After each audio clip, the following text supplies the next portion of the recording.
Well, hello, gang. I think you know what time it is. It's time for another ship review. I guess ships review. This time, we're headed to the spaceport here on New Babbage, and we're going to take out a bunch of different ships. This one is on the quintessential Star Citizen ship, the RSI Constellation series of ships. The Andromeda, the Aquila, the Phoenix, and the Taurus. And maybe something a little special. And that's all coming up right now.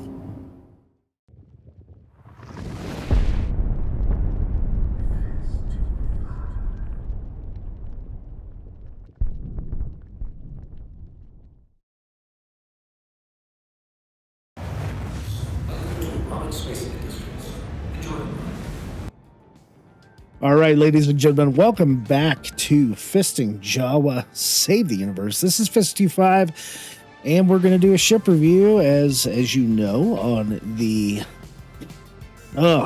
ship that I guess Chris Roberts loves the most, is his Millennium Falcon here, and that is on the Constellation series of ships.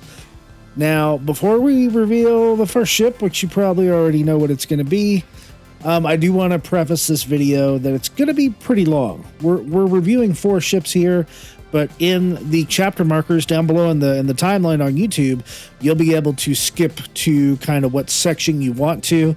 We are going to be going over all 4 of the ships. We'll be doing kind of what they do if we can. For instance, like the Andromeda, we'll probably do some kind of a dogfight. For the Taurus, we'll do some kind of a cargo run. We will pull out the stub fighters. We will do whatever we can to show you the functionality of these ships. In addition to that, we have 3 different RSI brochures for these spacecraft, and we have at least 2 videos on these spacecraft. Not to mention, at the very end of the video will be our manned battle scenes, where we will kind of get down and dirty with a multi-crewed constellations. So that should be awesome. So make sure to stick around for all of that. But the first ship in the series is this mammoth beast here. I mean, it looks a lot bigger than what it feels like on the inside, but it is a rather large ship. And that, my friends, is the Constellation Andromeda, made by Roberts Space Industries. It is a multi-person freighter. It's the base model of the Constellation series, and it's kind of hard to see right now, but docked on the butt end of the ship and at the stern is a snub fighter. And this snub fighter is the P-52 Merlin right there. It is not a quantum capable ship. It's meant to kind of be some of the protection for this Constellation ship. The Constellation Andromeda is a multi-person freighter. It's the most popular ship in RSI's current production array. Constellations are beloved by smugglers and merchants alike because they are modular, high-powered, and just downright iconic looking. So, hopefully they won't tow the ship, and we'll give it a quick walk around here. You can see it has these huge tracks of landing gear here. There's just multiple landing gears kind of all over. And we kind of have these iconic, I want to call them a nacelle. And there's 4 of them. This is a symmetrical ship, so both sides are the same. These bottom nacelles here, which are part of the main engines, they will retract back, and they will go backwards to kind of be exactly where the top nacelles are when the ship, when the landing gear is raised. These things right here, those are actually VTOL.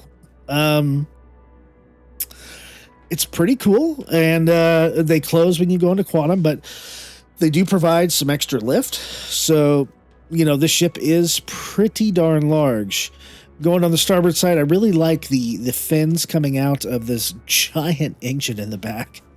You know, RSI being the first company to really come up with quantum flight and to really be the first manufacturer of ships in the verse several hundred years ago in lore, with the RSI Zeus. I mean, this is one of the evolutions of RSI. They also make things like the Bengal carrier, so they know ship making. Now, there is an entrance over here with the cargo bay. This whole thing comes down, and we'll get into that when it is time. Here is a view of the P-52 Merlin. And this little ditty right here is the elevator in order to get down into the ship. And it can take multiple people as well. You can see kind of in midships, there is a docking collar that is on both sides of the ship, and it kind of surrounds a catwalk in the cargo bay. This thing is a giant flying brick, and it lands kind of funny because it's a lot like the Hercules series, because there is no landing gear up front to balance the nose or anything. So sometimes the nose will tip over and get real close to the ground or hit the ground, and then it'll balance back onto its landing gear. You notice it has really good visibility in the cockpit area. There are more than one seat up there. Kind of hard to see right now with the lights off, but we're going to get more into that as we get into the ship.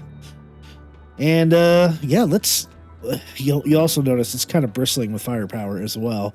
There's some guns down there, and there's some big guns up there. And this thing is also a missile boat. It has a ton of missiles, but we're going to get into that more when it is time in the video. So right now, let's take the elevator, get on up before Microtech tows my vehicle out of the hangar. So you come up to this lock for the bottom door. Right there, I mean, it is an airlock, but you're able to walk through it as the elevator stows into that. Let's go on forward to the cockpit, and yeah, look at that turret. There's a turret up there, a turret down there. There's a man turret. This is the combat version. This is the gun ship. So the pilot seat is the center seat. And there we go. We can see New Babbage, the medical elevator, right in front of us with a gurney in it. So let's go ahead and fire the ship up.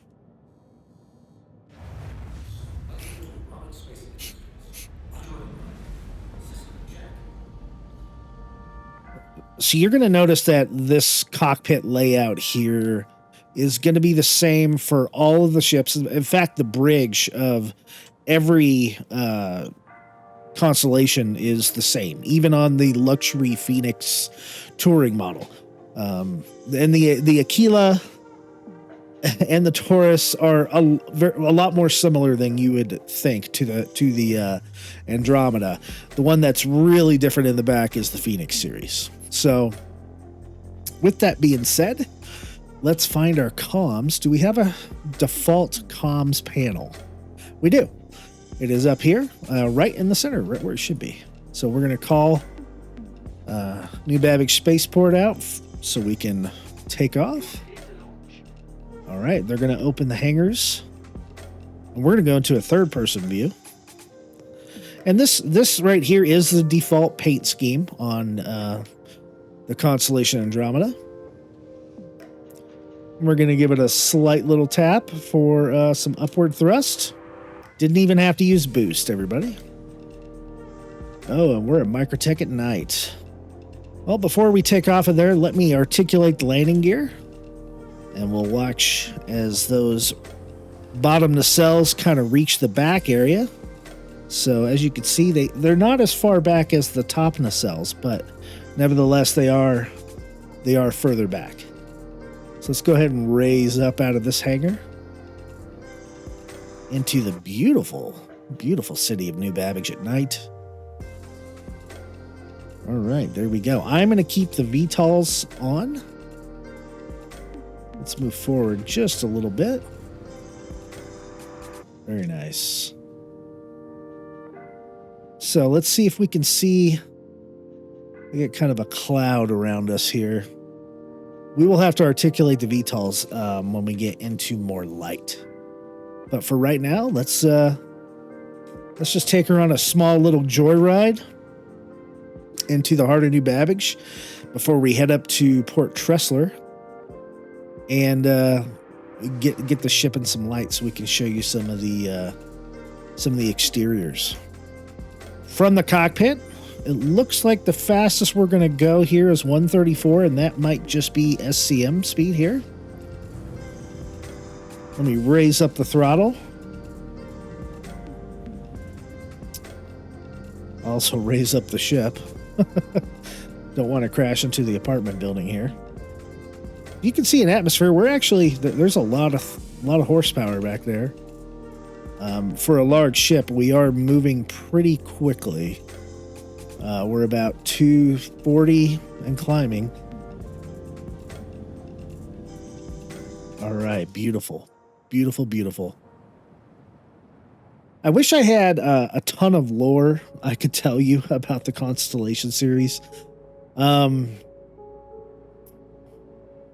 going to save a lot of that stuff for when we do deep dives into these ships, because I know this ship and some of the other ships are going to get I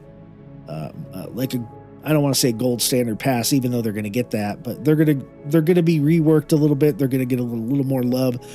This ship got a little love last year in the form of some lighting passes and things like that, which you will see when we eventually get out of the pilot's seat here. But it looks pretty cool flying around Microtech. So let's see how long it takes to head up out of atmosphere. Try to give you guys a comprehensive review on this ship. We're going to just make our way up to straight up 90 degrees. Give it a little bit of boost so I can get my TVI up there with me. There we go. So some stats about the Constellation Andromeda. It's made to have a crew of 3 to 4 people. It is considered a large ship. It has a cargo capacity of 96 standard cargo units, and it has a stowage space, which means I believe that means space for you to put your gear and things like that, like armor suits and stuff like that, of 8 million micro SCU. So tons of storage space in the Constellation, and we are already clear of the atmosphere enough to quantum. So let's see if we can find Port Tressler by ourselves. Maybe. Might need to slow down a little bit. There we go. There she is. Now, the default quantum drive is not great. So, I mean, it'll be fast to Tressler, but... All right, so now we're in space. And I don't actually want to go to Port Tressler. I want to go to where there's some sunshine so I can show you guys why this ship is so cool. But we got to find an orbital marker first. I think this is one. There we go, OM1. Let's line up our quantum and head over there. There we go. Okay, so we are now OM1, and I'm going to drop our speed down here. We're going to finish some of the rest of the stats for this ship. You can buy this ship in game. It is not cheap, like at all. You can buy it at the New Deal Shipyard in Lorville for 3.5 million alpha UEC. If you want to buy the ship in real life, it's going to cost you about $240 for a standalone ship. And it was about $225 for its original pledge price. And the Constellation Andromeda series is always available. You can also rent this ship if you want to. It goes for about 70,000, almost 71,000 alpha UEC. And if you want to use rec in Arena Commander, it goes for about 35,000 rec. Insurance time is about 14 minutes for a claim, and the expedite time is 4.5 minutes, and the expedite fee is about 6,700 alpha UEC. Let's see, I don't want to necessarily go over the height, weight, or the beam and the length and all that, but it is a large ship. It does have an SCM speed, which we figured out to be 144 meters a second, I believe. Yep, just coming in at 143, 144. And it has, let's check out its maximum speed, which should be 911 meters a second. Speaking about being a large ship, it does have a mass of 430,000 kilograms. So let's see if we can get up to our max speed here using a little boost. You can see where it's right there at 910, 911. I think if we were going to just go straight right there. Yep. So with that, we will slow down. Let's take a look at the cockpit. Actually, before we look at the cockpit, guys, let's look at some of the features of the Constellation Andromeda in particular. It is multifunctional. What does that mean exactly? Well, that means it's capable of fulfilling a variety of roles, anywhere from transportation to combat to cargo running. It does have a fairly large cargo hold at 96 SCU of capacity. And you can also carry a bunch of different kind of ground vehicles in there. It's pretty, this ship is, like I said, it's the gunship. So it's reliable with its defense and offense. It has 4 size 5 weapon hardpoints. That's just for the pilot. 2 manned gun turrets and a large array of missiles. The Andromeda is really not a ship to be messed with. In addition to that, it comes with the close-range snub fighter, the P-52 Merlin, which can undock and dock with the Andromeda. And if you have a P-72 Archimedes, which is kind of the cousin to the P-52 Merlin, you can dock the P-72 with this ship as well. So you see those big guns on top. I know you do. Let's get a better view from the sun if we can, and we'll take an exterior tour of the Constellation. Okay, starting from the top and from the front. Let's zoom in and around. So now you got a better view of the cockpit area with the pilot and the co-pilot seats. And there is the manned turrets right behind the pilot and the co-pilot. Let's see. Those little bays right here, I believe, are the missiles. So let me turn on missile operator mode. Oh, no, they're up there. Okay, there we go. So you can see up here is a bunch of the size 2 missiles that come stock with this ship. And there's a lot of them. The hard points for those missile racks are bigger than that, but it comes stock with the smaller racks. You can fit more missiles in them. These are also missiles. Those are also missiles. And then the same is true on the other side as well. More missiles and more missiles on those racks. Let me turn off the missiles there. I really love that animation. Above us are some massively cool looking guns up top there, and on the bottom as well. So those 4 guns are the pilot guns. Now you're going to see when the turret gets activated. Let me see if I can scroll around. There's the elevator, but I believe the bottom turret actually comes out of this bay kind of up here, like right around here. It actually protrudes from the ship, as it should, because it's a manned turret. And then the top turret comes out of this this top area kind of right there. Not the docking port, by the way, another docking port on the top. So 3 different docking ports, but right there. Now, what these square boxes are is those should be the VTOLs. Yeah. So when I hit K, because we went into quantum, they closed. So when I hit K, they opened up, and if I hit K again, they will close. So this ship really is brimming with firepower. Really cool ship, and I bet you guys want to see the inside. So let's go ahead and, well, before we do the inside tour, let's do a cockpit tour. Let's take a look around. Here's our standard HUD, right? I mean, it's pretty self-explanatory. Now, the weapon hardpoints are size 5s, but there's size 4s with gimbals mounted to all of them. So you can see that it has 4 over here. You can see that there's 4 CF447 Rhino laser repeaters on this ship, and they can gimbal. It's a pretty darn good convergence as well. Up top here, so let's count our MFDs. We have 1, 2, 3, 4, 5, 6, 7. 7 MFDs, and that's just for the pilot, right?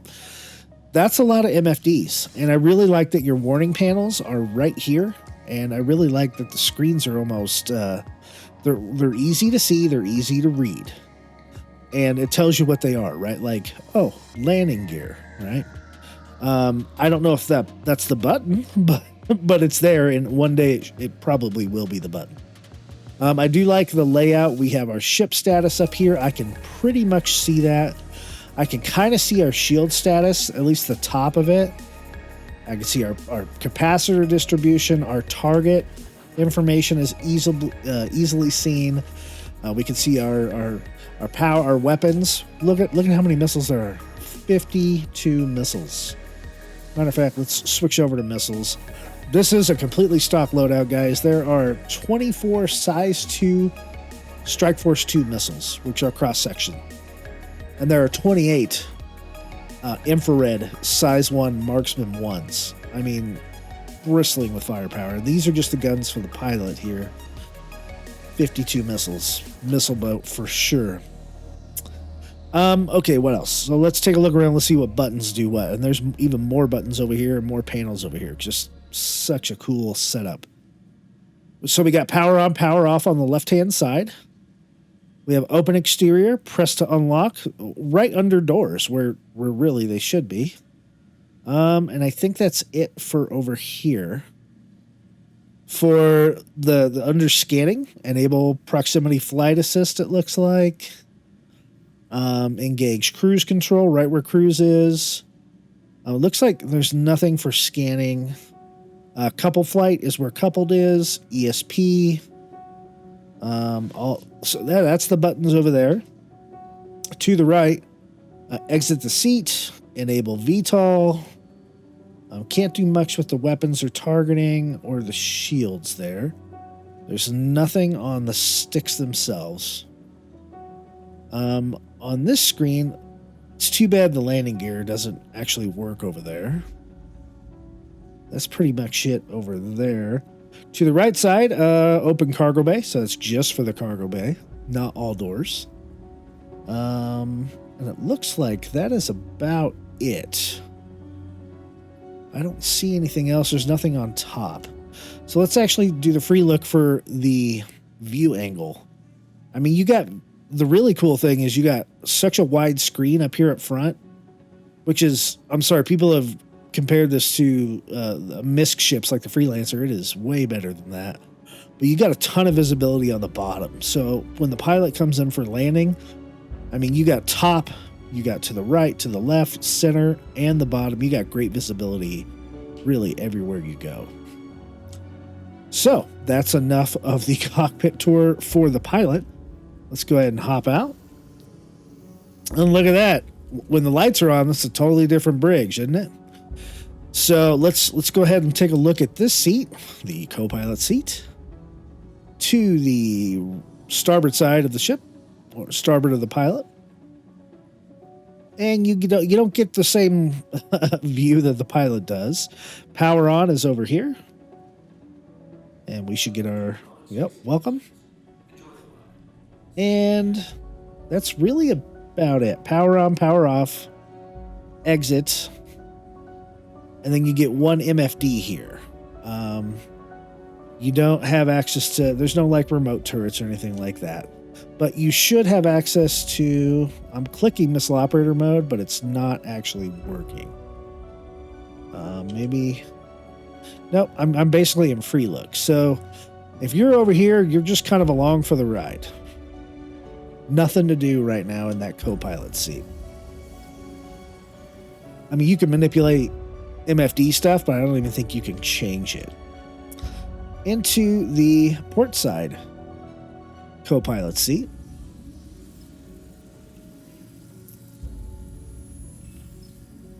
Okay.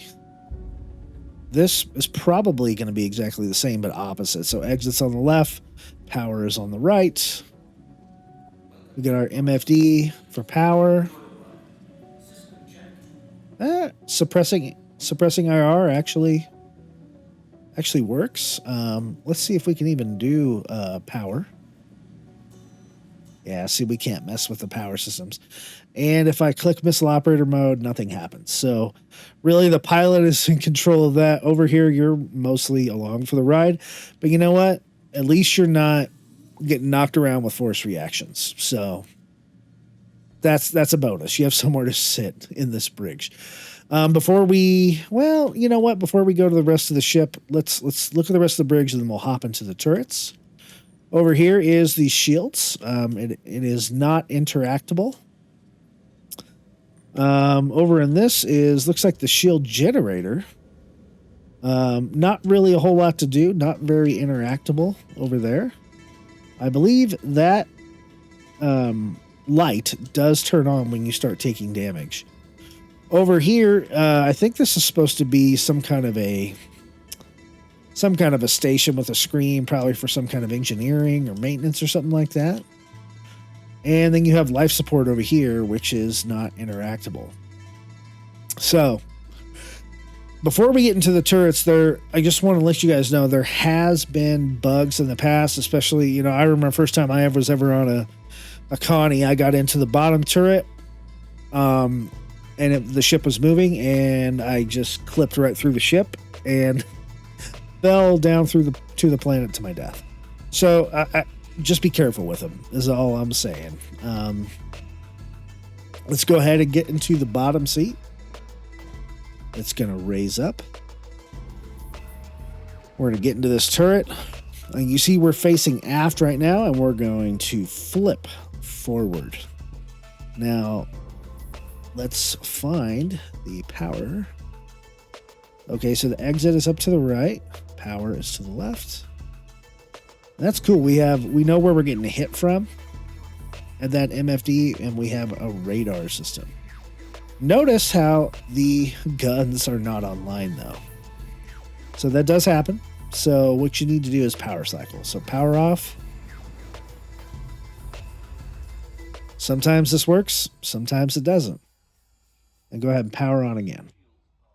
And now our bags which are size 2s, guys, our bags repeaters are coming online with 301 ammunition. So that is quite a bit. So you see we have almost, not quite 90 degrees down, but we have a really good amount of way down we can go with really good visibility. Tons of energy ammunition. Ooh. Look at that. Firing a lot. And I really like the way it moves. I like the way it lights up this turret. We have rear articulation, but we are limited to the bottom and things below us. So very cool. Let's see if we can see what we look like outside of the ship. There we go. So just like I had promised, on the bottom of the ship, that portion opens up. I hope you can see it. And it extends down for the turret. So you can see it won't let us shoot the back of the ship. Man, that is just so cool. Let's see if we can watch this articulate backwards and then go up back into the ship. Yep. And we are flipping back up to the ship. And those two pieces close. Very cool. All right, so that was the bottom turret, guys. Let's go ahead and get into the top turret.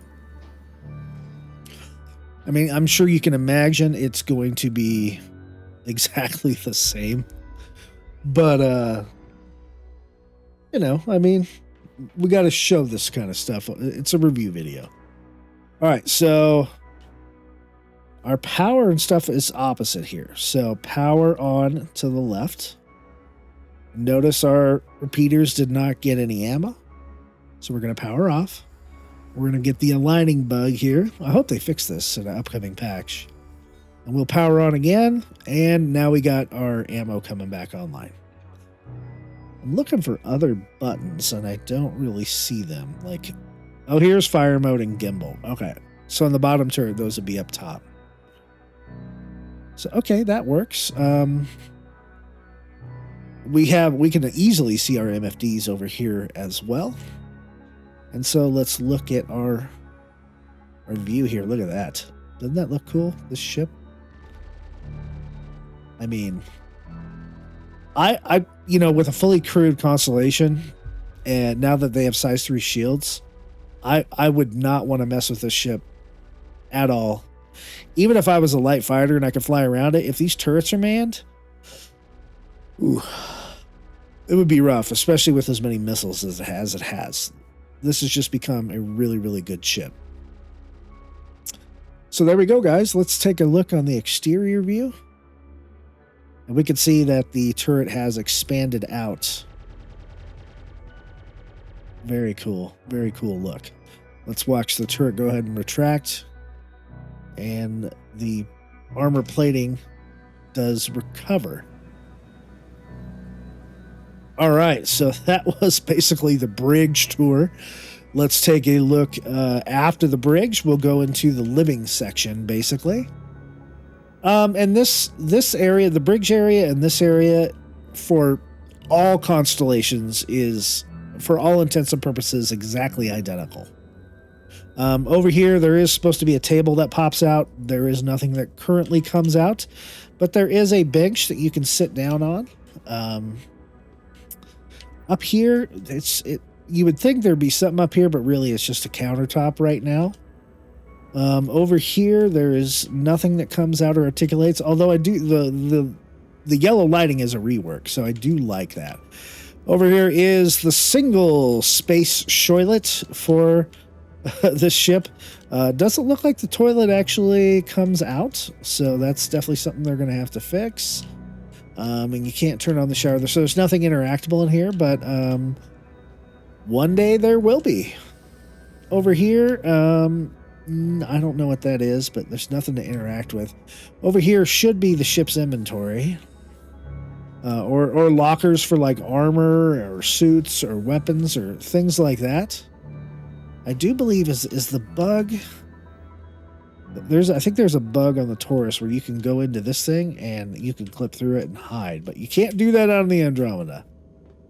So these would definitely be weapons or personal storage lockers. Like I said, crew of 3 to 5. So this would be a full crew of 5. That means there's 3 people in the front, 2 co-pilots and the pilot, and then the two turret gunners. That's a full crew of 5. But it only has 4 beds, so I guess someone is always on duty. There are some weapon racks here. Pretty cool. So you can store your weapons there, I guess, in case you get invaded. There are 4 beds that do not look comfortable at all. But yes, there are 4 beds. Oh, and some nice clipping right there where we can see Microtech under us. That's kind of a transparent part of the ship, apparently, on both sides. So CIG, if you're watching, we can see through the ship at these different points on the Constellation Andromeda. All right, so that is all pretty standard fare. Let's open these back doors and let's go out here. Now this is the cargo bay. You can see the cargo grids are aligned down there. We'll go down there in just a sec. To open the cargo bay, there is an open button right here. You see the lights just came on. And there we go. The cargo bay opened into space. Pretty cool. Going around the sides here, it looks awesome. There's all this piping and wiring and all this stuff, but there's really nothing you can mess with here. We can see the missile racks and how the missiles go in some kind of conveyor system. And there is the airlock here. Yep, and there we go, open to space. So I guess this is more of an airlock than it is a docking port. Let's find, I think the docking port's in here, yeah. Well, I guess the airlock docking port would be the same thing, really. You could do a hard dock here. I don't know if it'll ever be a ship to station or ship to, probably more ship to ship. On the port side of the ship, same thing, another airlock door. And then we're heading back. There's the gravity generator over there. Over here, I'm not sure what this is, but it's high voltage. Man, there's just so many little details around here. That's pretty awesome. Now, we're not going to quite go in that back door just yet, but we are going to... This is the catwalk I was talking about. We are going to go down this ladder to nowhere, basically to the cargo bay. And we're on this little platform right here. Notice restricted area. And then if we... I hope I don't kill myself if we jump. We're going to jump. Oh... Got a little damage. That's okay. So now we're on the cargo bay in space. And you notice we do have gravity, right? You can float off here. So good way. Maybe you easily could do a hot drop with a vehicle or something into a landing area. And then when you come back on, there you go. You'll stand right back up. I believe it's on the corners here. There's the panel. Close cargo bay right there, and the cargo bay will go back up into the ship. Now, I believe you could, is there one right here as well? No, that's just some fancy green light. So there we go, 96 SEO cargo here, or vehicles or something like that. And then we're going to take this ladder, and we are going to head back. Oh no, that's forward.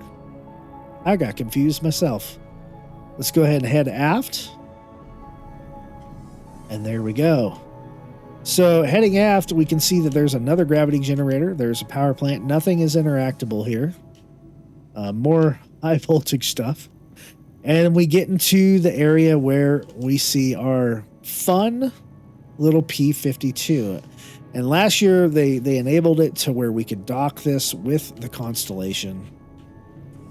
And it's a pretty cool little mechanic, which we're going to show off here, even though this is not really a review of the P-52. So that's really all this area is for. So let's go ahead and get in here. Enter pilot seat. Okay. Now we're in the Kruger Merlin. Our top closed. We're going to fire it up. You see it has two Bulldog repeaters, and it has a Tiger Strike Gatling gun. So pretty awesome. Yeah. I mean, there's not much to this ship. There's no quantum. It really is just a snub fighter. To undock it from the ship, you're going to hit N for your landing gear. Launch sequence begin. It kind of comes down. The engine turns on, and those docking clamps close. There we go. So now we are in the Merlin, which is just a super fast little fighter. This thing hauls, but look how fast it got up to max speed. Look how far away the Connie is. I definitely don't want to go that fast, because I'll probably end up running into it. I mean, we went 6,000 kilometers or 6,000 meters from it really fast. And we can go ahead and target our own ship there. Let's get back into range. We'll do a third-person view. really cool little stub fighter, the Merlin. As our Connie kind of comes into view. I'll put some light onto it. Man, the Merlin really has a powerful little light. Look at that. Look at the bottom view of our constellation. Kind of crazy. We'll turn the lights off here. And we'll come up to the back and we'll do a docking function here. So we're going to just basically line up. And want to get into first person. We're going to come up to it, and I believe we have to target the ship. And we're going to hit. And we're going to hold down N when we get close.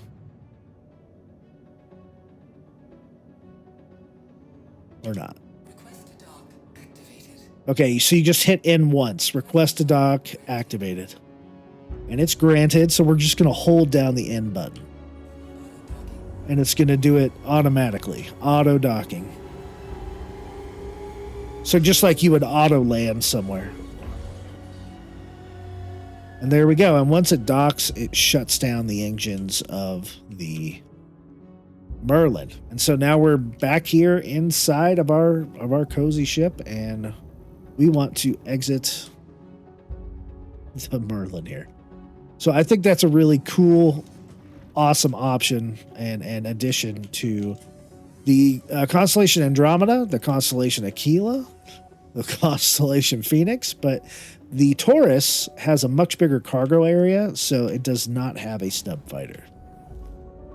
All right, and that pretty much concludes the tour of the interior and the exterior and all that stuff with the Constellation Andromeda. With the Andromeda, we are going to be doing some solo combat mission. With the Aquila, we're not going to really... We'll do a... because the Aquila, the Aquila is the science version, and there is no real science stuff to do right now. So with that, I mean, we'll get into the scanner seat, but yeah, there's just not much to do with the Aquila. So instead of doing combat with the Aquila, we will do like a cargo run, and if it fits, it ships inside the Aquila. With the Phoenix, that's we'll do the luxury stuff because it doesn't have cargo or anything. So we'll see if we can get some folks in that ship and hanging out. And then with the Taurus, we'll do what it's made to do. We'll do a big cargo run, and the fully manned version of the video at the end will be on this Andromeda doing some combat, and I'll be in a chase camera watching it all unfold in front of our eyes. So with that, guys, we're going to move on to the next portion of the video. You'll get to see like all the paint schemes and things like that during the loadout section.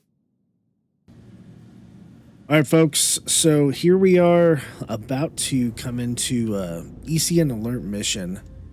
This is the FPS portion of the video, the solo FPS. I'm here by myself. Going to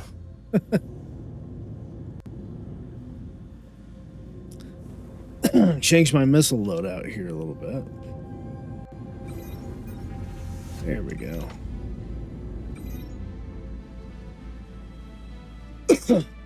So hopefully this mission spawns correctly.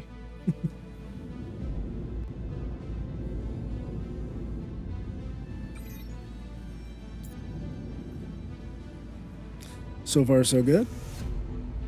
So this is the 10,000 Alpha UEC mission where I need to protect a guy from a bunch of different constellations. I am under attack and I need assistance. Come back. Come on. No, missiles don't want to work today. There we go.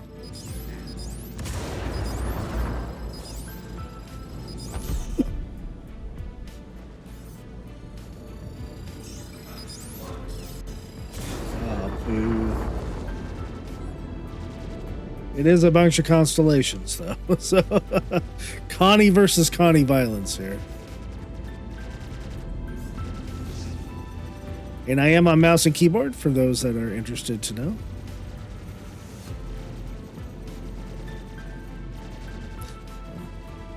Later on in the video, we're going to have some battles with a fully manned Constellation Andromeda. So that means we'll have people in the turrets, and we'll have someone in the stub fighter. Woohoo, out of ammo.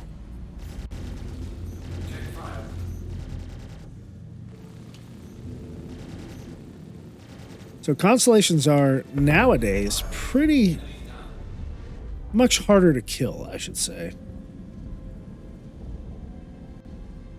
And that's because they have size 3 shields. All right, folks, so you saw a little bit of action about Constellation versus a larger ship like a Constellation. It's almost like cannibalism fighting the same ship. And now we're going to see how we take on some smaller ships. So the Constellation is known for having these size 4 guns in place. We'll learn more about it during the loadout, but there are 2 size 4 hardpoints that are bespoke and gimbaled. I should say they're size 5 hardpoints, but they are bespoke and they cannot be. The guns can be changed to other size 4s because they're gimbaled, but you can't change anything around to make it a size 5. Now there are 2 other guns on here that you can change out to size 5s. So you could have a mixed loadout with 2 size 5s and 2 size 4s. Or I guess my recommendation would be to just have the 4 size 4s and keep everything gimbaled and give you a little bit of advantage when you're shooting your target. Since you have no choice but to have something gimbaled anyway.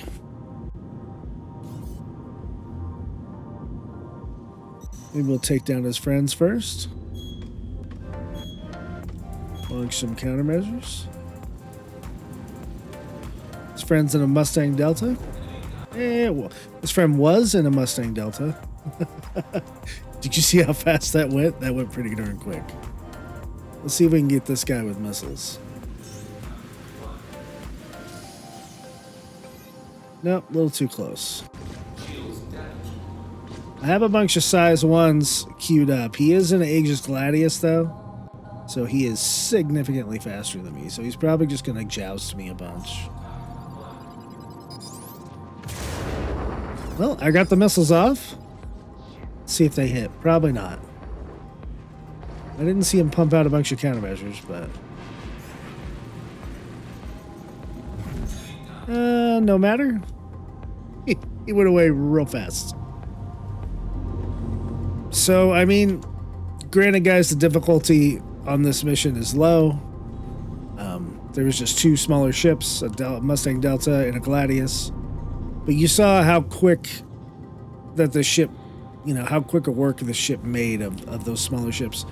4 size 4s is no joke when it comes to attacking really anything. I mean, I'm not sure if I would go head to head with a hammerhead with this thing that was crewed up, especially if it had ballistics. But yeah, the Constellation solo is actually really good. The Andromeda, with the pilot having 52 missiles. Really, all the ships have the same gun layout for the pilot, but the Andromeda having the most missiles. But the rest of them have missiles as well, and they are just as deadly, just not as big of a missile boat. They have other features like better cargo hauling, science gameplay, VIP type stuff. So pick your poison on that, but combat-wise, great ship. And the next part of the video is going to be an overview of the Constellation Aquila. Welcome, ladies and gentlemen, to the Constellation Aquila. The Constellation Aquila is a multi-person spacecraft manufactured by Roberts Space Industries. It is the expedition and science variant of the Connie series. It comes with a P-52 Merlin docked at the stern as a snub fighter, and it comes with an Ursa rover parked in the cargo bay as a ground rover. So when you buy this ship, it comes with an Ursa rover. Compared to the base model, the Aquila features a cockpit with improved visibility and an advanced sensor suite in place of the top turret. So explore any distant horizons. The Constellation Aquila features a redesigned cockpit for maximum visibility, advanced sensors, and an onboard Ursa rover for planetary exploration. Let's see what's out there. So what do you guys think of this ship right now? We are flying it around basically Microtech here. I think it's a pretty cool looking ship. It's definitely it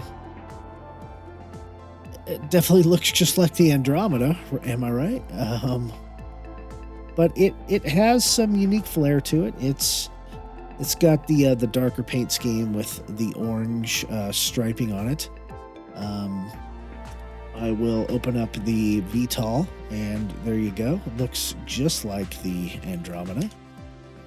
As far as firing its weapons, its pilot weapons, notice those are laser cannons, not laser repeaters. I don't love them, but I would highly suggest you upgrade those. It does have missiles. As you can see, the little side pieces here, those are more like on the missiles. Yes, they do come out of the front over here, but these guys, whatever these arms are,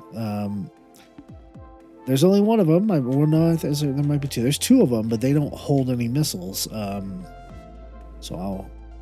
they don't come out. Maybe they're part of like the sensor suite. I'm just not sure about all the internals. As far as the bottom of the Connie Aquila, we can see that the Merlin, the P-52 Merlin, is attached at the bottom. And everything else, for the most part, is the same. Let's go ahead and head into the cockpit here. As you can see, it looks just like the Constellation Andromeda. I don't really see any, I mean, maybe a little bit extra view on the top, but the sides and the bottom and the front pretty much look exactly the same to me. There's the same number of MFDs up here. The HUD is the same. Even the MFD layout is the same. And that's what, that's what we're expecting as well. A very similar bridge, and this ship, like I said, it's made for science, but it is very, very close to the Andromeda series. So much so that we're not going to spend that much time on this ship. It just is what it is. This ship is still considered large. Its role is expedition. Its crew of 3 to 4. It has 96 SCU of cargo, and 8 million micro SCU of stowage space. So pretty much exactly the same as the Andromeda. It costs 4.9 million alpha UEC in the game. Where you can buy it. You can rent it for about 98,000 alpha UEC a day, or 49,000 rec in Arena Commander. Claim time 14 minutes, expedite 4.5 minutes, and the fee is 6,700. You can buy this ship. I believe it's always available on the store, and you can buy it standalone for $310. When it's available, War Bond, it is available for $275, which is the original price. The combat speed on this ship, or the SCM speed, is 146 meters a second, with a maximum speed of 988 meters a second. Some of the features of the Aquila are the dedicated science station, which is located in the top turret. So instead of like the Andromeda has the gun turret up there, this is the science station as you have it. It has a complement of advanced scanning and comm technologies, including a long-range scanner, which is actually really good. That's what the ship's for. It has a redesigned bridge. The bridge window has been redesigned to allow for maximum panoramic visibility. Okay, maybe it's a tad different, but it's not anything crazy there. The jump point navigation sensors features cutting-edge detection algorithms to assist in locating jump points. That's something right up the Carrick's alley. To be honest with you, that's kind of what the Carrick does as well. So something to think about. If that's the kind of gameplay you want, this is much cheaper than the Carrick, half the price. Of course, it's half the ship. It does have that P-52 Merlin snub fighter, and it comes with an Ursa rover. So with the increase in price, you do get a free Ursa rover that comes with it. It does fit inside the cargo bay, so you'll be able to actually explore. This is more of the explorer version of the Constellation series. Other than that, there's not like any fancy trivia or anything like that. Let's cut out the engines and let's take a look around the bridge. The pilot and co-pilot stations are exactly the same as the Andromeda, so we're not really going to bother with that. Before we get into the turrets, I'll show you that the rest of the bridge is exactly the same as the Andromeda. So if you're interested in like a tour of the Andromeda or Aquila, please go back and look at the Andromeda video. As we go into the Andromeda portion of the video, we go into much more detail. It does have a space bathroom, space toilet, but you can't pull anything out of it. You can't actually use it. It has crew lockers. It still has 5.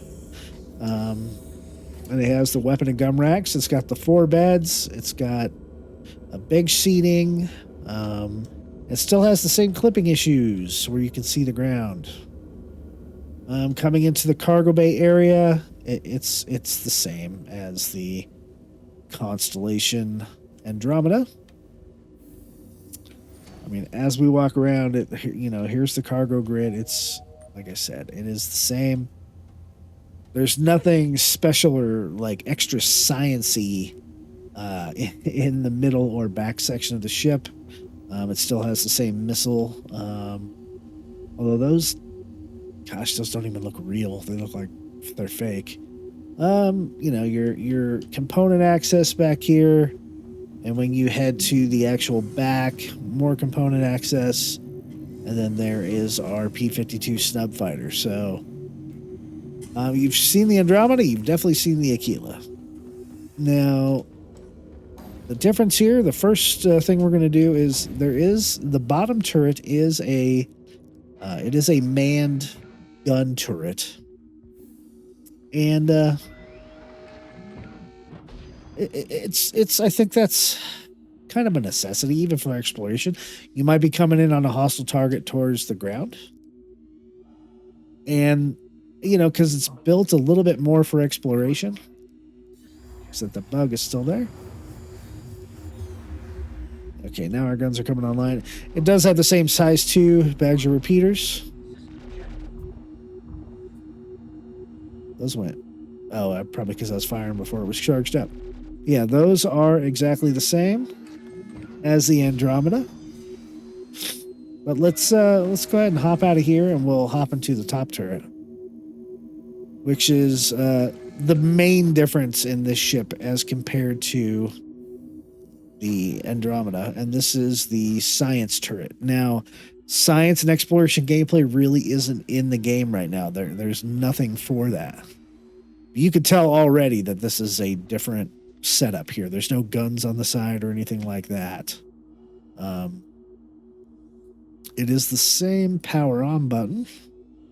So it kind of works like the gun turret does, but this is more for scanning, more for science stuff. It'll be interesting to see what they do once they get that type of gameplay and the features and all that stuff in the game. But right now, there's really nothing to do. It's exit and power. But it does provide a really awesome view of like a battle or something like that. Let's take a look at this turret while we're in space. You can definitely see where the long-range scanning part comes from with the those reflectors or the antenna that's sticking out there. Turning around in the back, that looks like a giant microphone in the back. But that's actually pretty cool. I'm digging it. I like it. All right, so let's go back inside. And I think there we go, folks. We get the tour of the Constellation Aquila. Like I said, if you want a more in-depth tour of the cockpit and the interior and things like that, please go back and check out the Andromeda section. The gameplay we're going to associate the Aquila with right now is the cargo run. The Andromeda will be combat. The Taurus, actually, we'll do with the Aquila. We'll do if it fits, right, and we'll do a cargo run with the Taurus because that's what the Taurus is made for. And with the Phoenix, we'll just do kind of a bourgeois, having people on board, and we'll see what that looks like. So, all right, ladies and gentlemen, we are in the segment of if it fits, it ships, where we're going to try to fit a bunch of different vehicles inside of the Constellation Aquila, which has the same exact cargo area as the Constellation Andromeda with 96 SCU of cargo. So right now we are in the regular rock, the remote ore collector, which is as many of you know, a mining vessel. Oh, that was an odd bug. Okay. And we're going to go ahead and open up that cargo bay, and we're going to see if the rock fits in it. Which it should. Okay, and we do have clearance under the Merlin. And while the cargo bay isn't that huge, it looks like there's plenty of clearance here for the rock to fit inside the Constellation and for it to go up. There won't be any clearance issues when it is loaded up inside the Connie. So, I'm going to go grab a Rock DS, and we're going to see if that fits in here, so stay tuned. All right, folks, so here we are with the Rock DS, the dual-seater, and we're going to see if this fits inside the Constellation Aquila. With the... yeah, looks like it's fitting pretty nicely. All around, yeah. I'm going to move up a little bit, get it nice and centered. And we're going to go ahead and exit this this vehicle. I want to make sure it has enough clearance on the top. Now, the one thing I'm not going to load in here is the Ursa rover, because this ship comes with an Ursa rover. It's made to have an Ursa rover in it. So we know it fits, and it'll fit inside the Andromeda as well.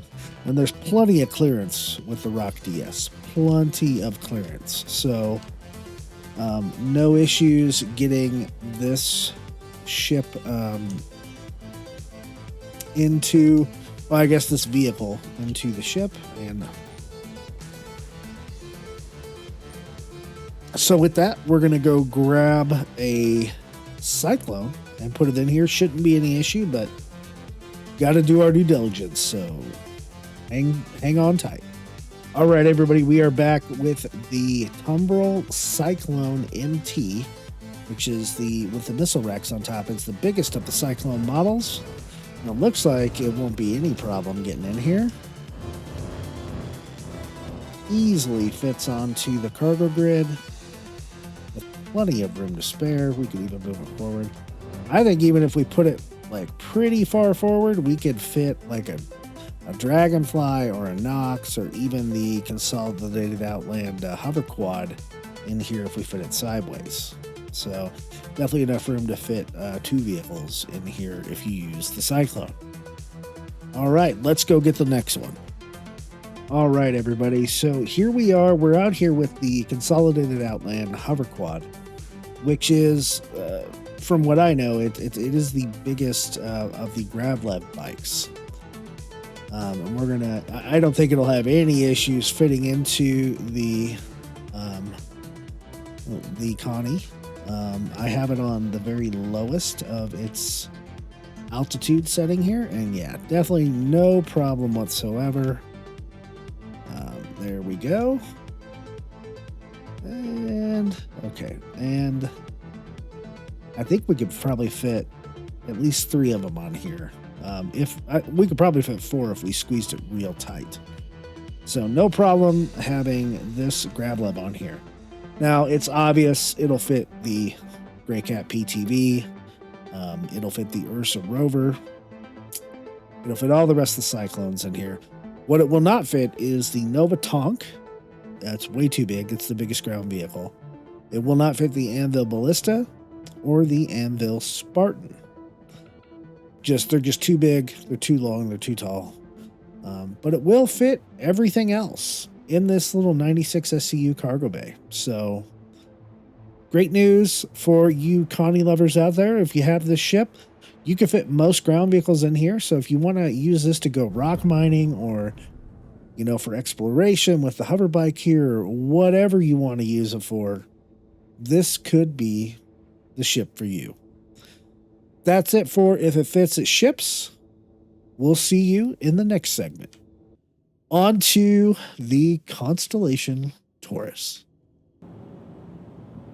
All right, my friends, welcome to the Constellation Taurus. In this giant hangar inside of New Babbage, it doesn't look that impressive, but it is, again, it's a large ship. It's the same size as the other constellations in general. This is, the Taurus is the freighter variant of the large multi-crew Constellation series manufactured by RSI. It trades the side missile racks and the stub fighter, which should be the snub fighter, for additional cargo space. A cargo release system for quick unloading and security hold. And it also has a security hold in the back for reinforced with tech plating. So it looks very, very similar to the other Constellation models, as it should. But if we notice up here, those little side pieces that come out with missiles for like the Andromeda, those are actually not present on this ship.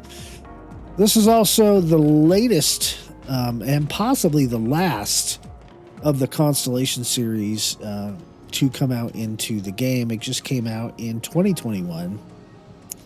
So it's also the most polished. It does have an issue getting up on this ramp or this elevator. Notice it takes a while to step on it and actually get up there. So this all feels the same, doesn't it? I mean, not that I don't love the blue lighting and all that, but this all feels the same. And probably as it should. Because, in fact, it is a Constellation. It is a large-size ship. Its role is medium freight. It has a crew of 3 to 4. The difference here is the cargo capacity. Instead of 174 standard cargo unit, or I'm sorry, instead of 96 standard cargo units, it has 174. So almost 100 more SCU than the original Connie Andromeda or the Connie Aquila. It has the same stowage space as the others with 8 million micro SCU. You can buy this ship in the game, and it costs right around 3.2 million Alpha UEC. You can rent this in the game for 65,000 Alpha UEC per day or 32,000 REC if you need it in Arena Commander. This ship right now is always available, and it costs $190 standalone. So it's actually a pretty good bargain for a standalone ship. The original price was $150, and if you can get it at a war bond, it'll be about $160. It has a combat SCM speed of 144 meters a second, with a maximum speed of 911 meters a second. Sound familiar? It should be, because that's what the Andromeda is as well. What are some of the features of the Connie Taurus, besides a cool name? It has a large cargo hold, right? With a focus on cargo transport, the extended rear hull portion houses 12 hydraulic piston lifts for easy loading, and the patented quick hitch cargo release system for even easier unloading. It has a safety ejection system, which lets you eject dangerous or unstable cargo while in transit at a moment's notice. It has a security hold, reinforced with double-blind advanced tech plating that stops almost all scans while not leaving a noticeable blind spot.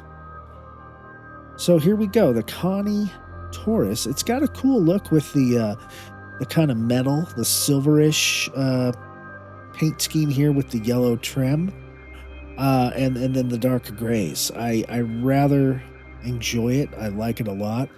It does have the standard 4 nacelle look for a Connie. It does have the VTOLs. I went ahead and closed them, but I opened them just now. And those do work to assist with lift. We can see in the back, no snub fighter. No snub fighter. Back there is actually the secure cargo hold. And right now, I don't know if that cargo hold actually works. Like if you're carrying drugs or something like that and you get scanned. I don't know if that protects against that yet. I don't know if that tech is in. But either way, that's kind of the purpose of it. So yeah, the Constellation Taurus. Let's take a cool screenshot of that on Microtech. So with that, let's I'm going to take this thing up into space and we'll go tour the inside. Before we do that, though, I'm just going to let you guys know let's take a look around the cockpit area very quickly. I've actually done a first look at this ship when it first came out. I was able to get one as a loaner because I have a Gattac Raylan. But as you can see, the cockpit looks extremely similar to all of the other Constellation cockpits. The buttons are, the same for the most part here. The unlock doors, the power button, couple decouple flights, enable VTOL, cargo bay, all of our 7 MFDs here. So everything seems pretty much the same. It does have a little bit of different crossbar in the front than compared to the other ones. And that's kind of a defining characteristic. For weapons, it does have gimbaled size 4 rhinos, which is, man, that's pretty nice, right? Okay. Looks like we are clear to do a quantum jump here to some kind of OM, or if I can find Port Tressler or something like that. Let's take a look. We'll just go to Calliope out here. We'll do a half quantum jump. Just get us out of the atmosphere. And there we go. And we'll come to a stop. And that's it. Okay. Let's take a look around the Constellation Taurus. Let me hop out of the cockpit here and notice the bridge here looks, extremely similar to everything else, right?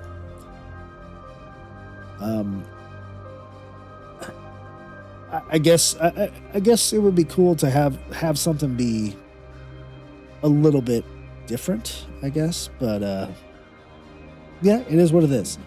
The upper turret here is an actual manned gun turret. It's So unlike the Aquila, which has a manned bottom turret and an upper science station, this ship has a manned upper turret, more for repelling enemies. Oh, jeez. Once again, it's like the same power bug on this ship, but it's on a lot of ships. You can see it comes with the same size 2 bags of repeaters. And from the outside, it looks exactly the same as the Constellation Andromeda, as far as the turret goes. But this ship's a little bit different because on the bottom turret, it doesn't have a science station. What would you think a cargo type ship would have? Well, it's going to have a tractor beam, of course. So you'll be able to have the ability to load large amounts of cargo into the cargo bay, I guess, is what really makes sense there. The tractor beam technology does not exist at this point in time, but I hear it's possibly coming. But as you can see, this turret would have the ability to like grab onto something in space and maybe tractor beam it right into the cargo bay. So that is the purpose of the lower turret, just a little bit different from the other ships. Let's go ahead and check out this bigger cargo bay, because the rest of the ship is just like the other constellations except for the Phoenix. Going into the back, yes, we still have a space toilet. No, it still does not work. It's the same model as the other ones. It does have 5 lockers, just like the rest. They are interactable, has a gun rack, and it has 4 beds. One thing I can't tell is if this clips, if that's fixed or not. I can't really tell. Okay, look at this. This is a bigger cargo bay, guys. Much bigger cargo bay, actually. As we kind of go around and look at it, we can see we do have airlocks on either side. We do have our missile racks in here. But even looking at it from the back, we can tell this cargo bay is significantly bigger than the Andromeda and the Aquila. Coming to the back, we are going to hit excuse me, a component area, just like the other ships. But check this out. Where the snub fighter used to be, this is now the secure cargo hold area with even more of a cargo grid. So this is extra storage back here, and this is supposed to be the most armored and scam proof and secure storage area on the ship. So I don't know, if you have stuff you really need to keep secure, put it right there in the back. As big as this cargo bay is, it is still not big enough to fit a Nova tank in there. And I do not believe the Ballista or the Spartan fit in there either, because I think they're too tall to actually get into the Connie from the Connie Taurus from the ground. I believe they're going to hit the back or the front. So let's do what the ship does best, and let's go do a cargo run. Stay tuned for that.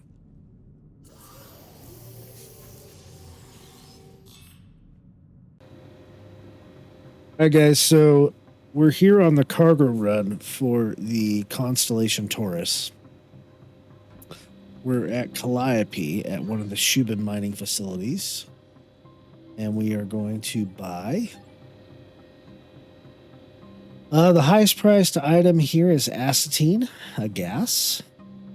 We can fill up the entire cargo bay, 174 SCU, for, let's say, 122,000 alpha UEC.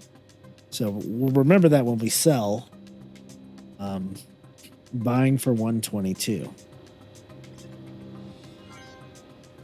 All right, that was a quick purchase, and we should be all full up.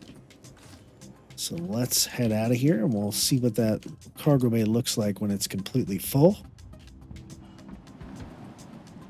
Ooh, it's so dark out here. But it's a cool moon.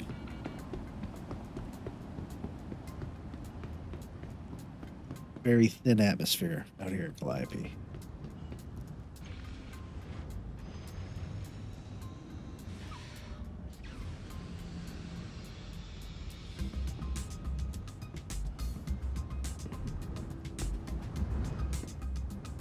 Okay. All right, we're coming up into the ship. We will head back aft to see. Oh, there we go. Okay. So this is what the cargo bay looks like when it's just completely full. It's stacked up 3 high, and it goes all the way to the back. All full of super flammable acetylene gas. And then in the secure cargo hold in the back, we also have more acetylene gas that, of course, without physicalized cargo, we can walk straight through. But pretty darn cool. It fits 6 of these in here. I don't quite know exactly how many SCU that is, but it's enough. Especially if you're doing any type of illicit activities. It looks like these clipping areas down here are not fixed again in the Constellation Taurus, even though it's the newest ship. Looks like it's a bug of the whole Constellation series. All right, so we're going to go into fast forward mode, and I'll see you at the trade terminal at Microtech.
All right, folks, so here we are at the TDD at Microtech.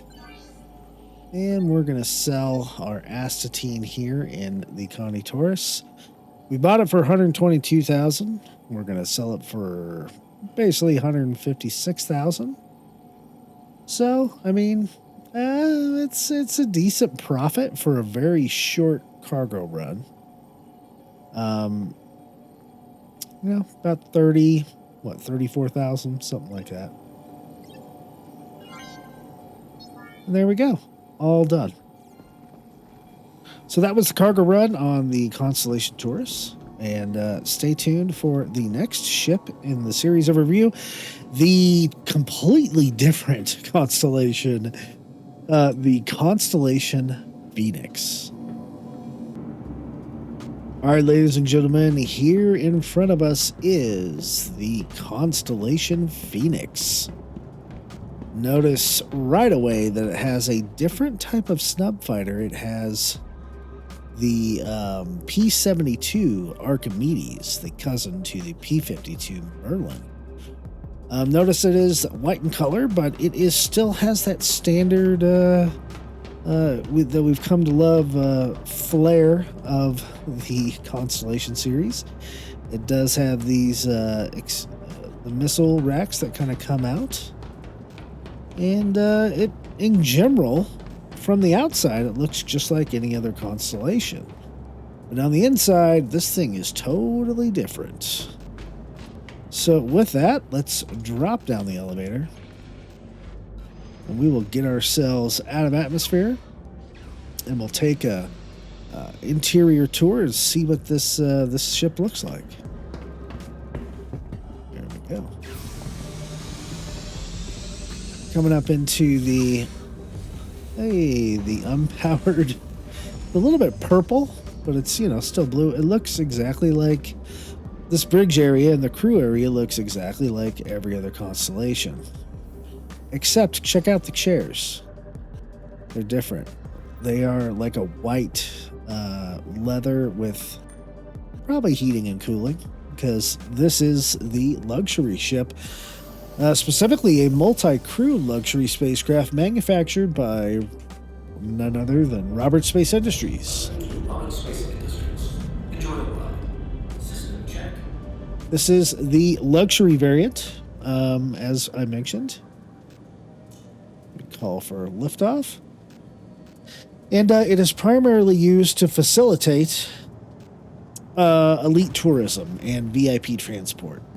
I believe this ship came out before the Origin 890 jump and 600i.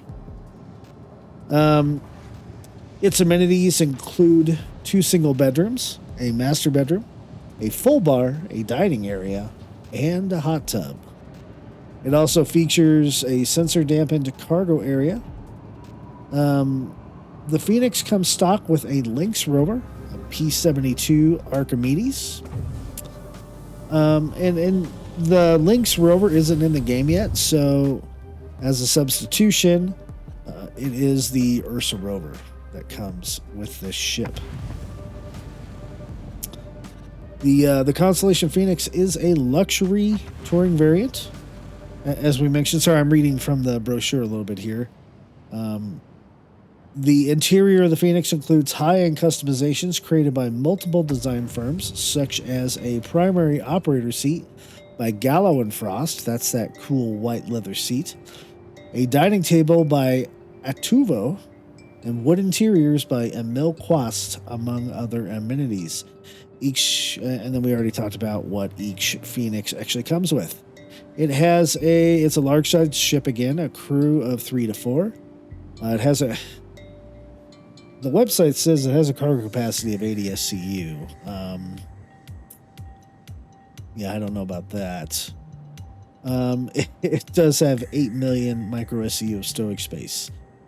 The in-game cost for the ship, yes, you can buy this in-game, is 5.6 million Alpha UEC.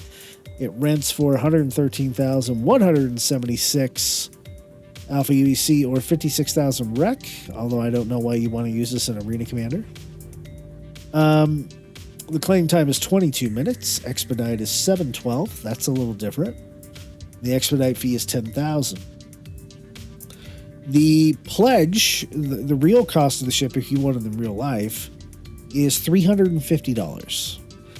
And you can't buy it anytime you want, like the rest of the Connies. It only has it's quantity limited sales.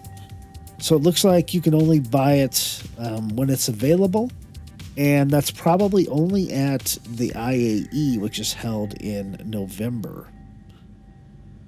It has a combat speed, SCM speed of 144 meters a second, maximum speed of 911, just like the other Connies. some of the really cool features of it is we talked about the bedrooms, the entertainment. It does have a point defense system, which is not implemented quite yet, which is AI-controlled turrets, thanks to dedicated onboard computer blades, which makes it effective at neutralizing incoming fast threats like missiles and torpedoes. And there we go. So let's quantum somewhere, so we can get him back, and so I can show you what it looks like. Hey, there's Port Tressler.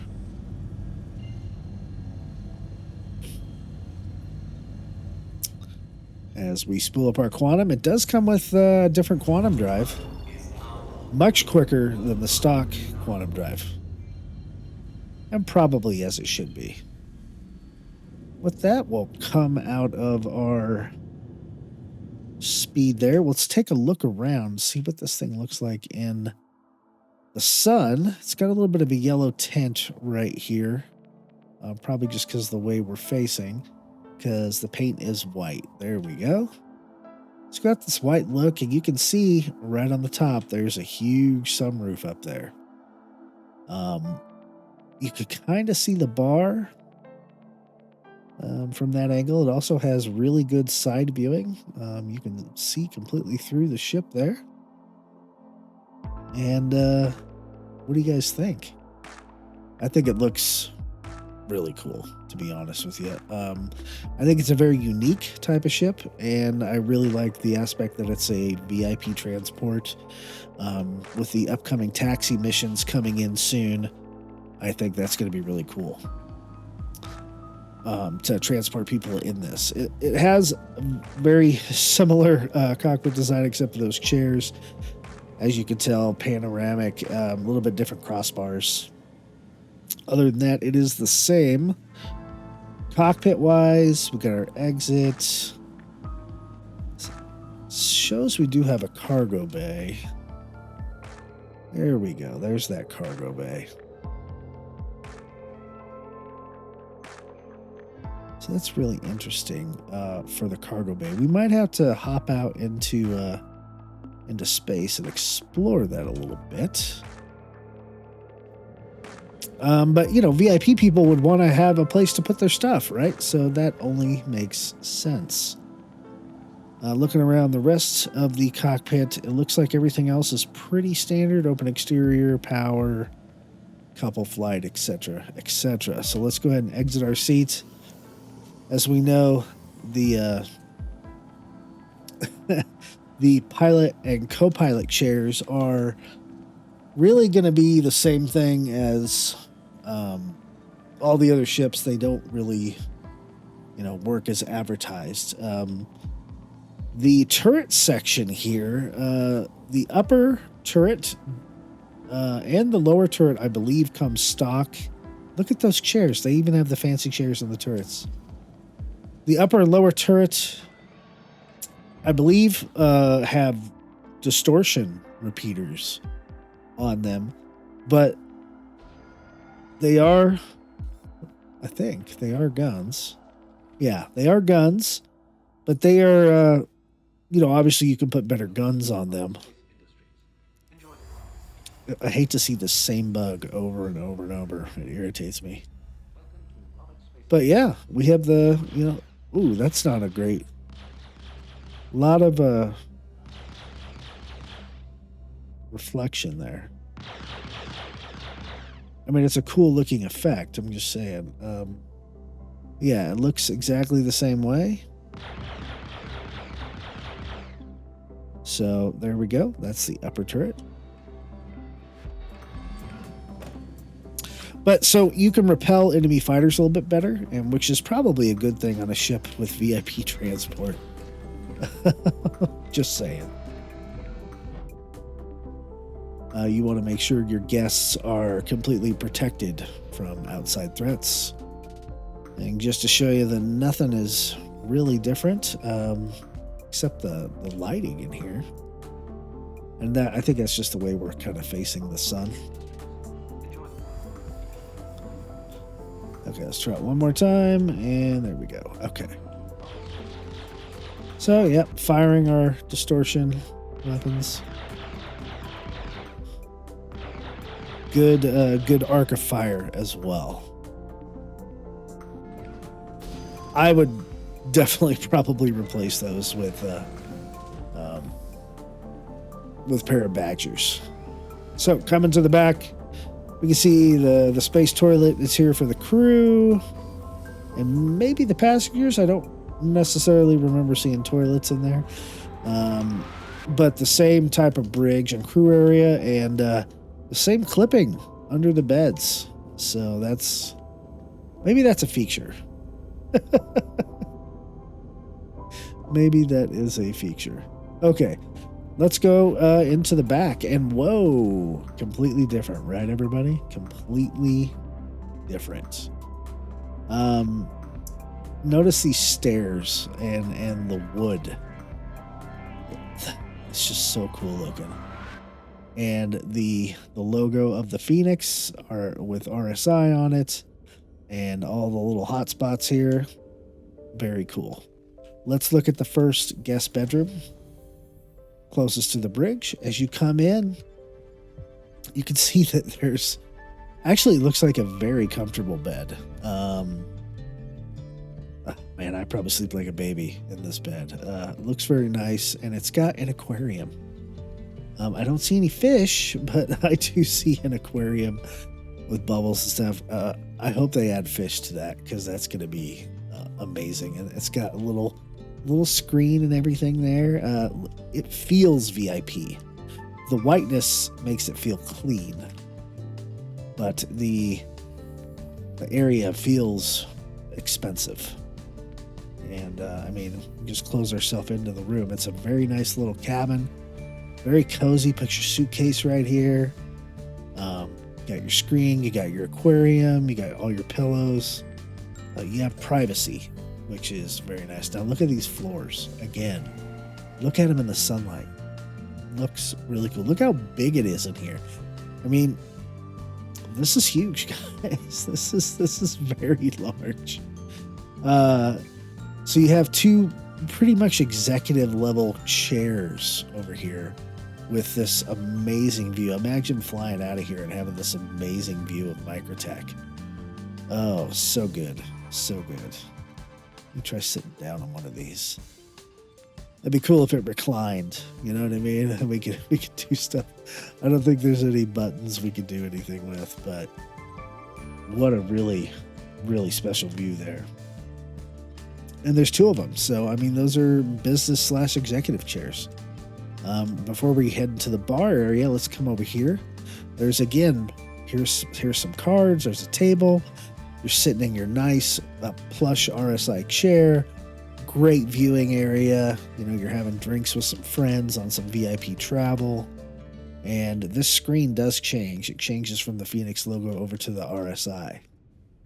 Over here, it's a bar with even some stone inlay in the deck there, and it's a curved bar. It's that, you know, almost an S shape there, and you know, bar stools. And then I imagine you're gonna have a bartender back here. You know, you got this more maybe a sports bar type of thing, but you got a cigar over here and your sink and all that stuff. None of this stuff is really interactable. You can't open anything, but it is stacked with alcohol and a super cool logo and Radagast, which gets people in trouble at Kovalek Gundo. You know, your fridge, I mean, just ton of alcohol. Be cool to see a bartender working back here. I don't know if that's ever going to be a profession. I don't think it will, but it would be cool. And definitely you got your wine over here for the wine snobs. No offense if you're a wine snob. And then this is the dining area, right? You have room for six over here. Some very nice travel here. Good lighting. I really like the yellow bar in the light in the middle. Very cool looking. And also a great view, right? Coming back aft, I still can't get over these floors. They're so nice. Oh, look at that. Down. That would take us to the, that's probably the service elevator to go to the cargo area. And it blends in actually pretty seamlessly.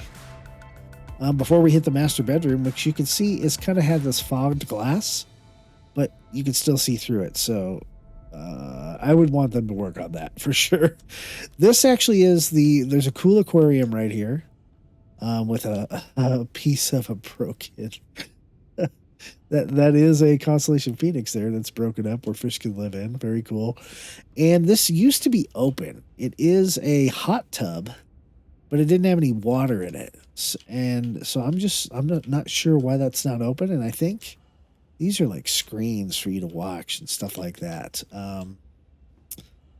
Imagine being in a hot tub right here, you know, staring out at Microtech as you're flying around in a VIP tour. Super cool. Just really, really nice. And then we have our panoramic sunroof, which gives us another great view of Microtech. Plenty of natural light coming in there. Let's take a look at the master bedroom. Now, I don't know when this is going to be open again, but maybe that's a hint towards the future. In the master bedroom, very spacious in here. I mean, not a lot to do. It's really just a room to sleep, but you have a really clear view out. But just, you know, people can still see in, so I don't like that. But a phenomenal view of behind you and Microtech and everything. And I believe you can lie down and sleep on that bed. Just, I love this ship. It's really, really nice. There's also component access over here by the hot tub. This appears to be something made by Bearing. I'm not sure what it is, but access to components. This one actually gives you access to components as well. So very nice. As we head aft, you know, here's our gravity generators, just like all the other ships here. And then we come to our storage area in the Taurus, but here it is for our P-72 Archimedes, a different snub fighter specifically for the Constellation Phoenix. So let's go ahead and start this guy. It works the same way. Kruger, very German. Let's go ahead and undock. Okay, begin launch sequence. And there we go. Oh, from here we can see pretty well into the cargo area, but we're going to go below it. And again, this ship is very fast. I mean, we're moving around the Connie Phoenix pretty easily there. Here's the Archimedes from a third-person view. Very cool. I really like the way these ships are designed. You know, I know they're just snub fighters, but they are a work of art in their own right, you know. Lots of power in these, and you can see it's got plenty of weapons to help defend the ship if need be. Ooh, look at that. 4 bulldogs just going in there. But let's actually do our docking sequence here, because I don't want to spend too much time in the snub fighter. You guys have seen, if you watched the Andromeda portion of the video, you already saw the Merlin out there. And here we go. We're going to, we got to target the ship. We got to hit N. Okay. Request to dock. And from here, I'm going to back up a little bit, see if we can get a third-person view. We're going to hold down N like an auto land. Too far away. So let's try it from here. There we go. And hard dock. It's so cool. That works. I mean, I waited 2 years for that. I know a lot of you have waited a lot longer, but it's just so cool that that does work. So let's do the last thing here, and we'll stand on our thing here, and we'll go down to the service area. All right, so we are standing, and the fact that the ship has this is just amazing. It just really is. How much cargo is it?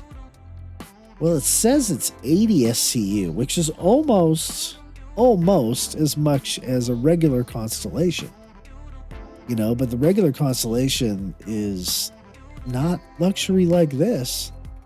So, you know, just think about that, that this can hold quite a bit of cargo if you bought the ship and you wanted to do a cargo run or something like that. Let's hop down.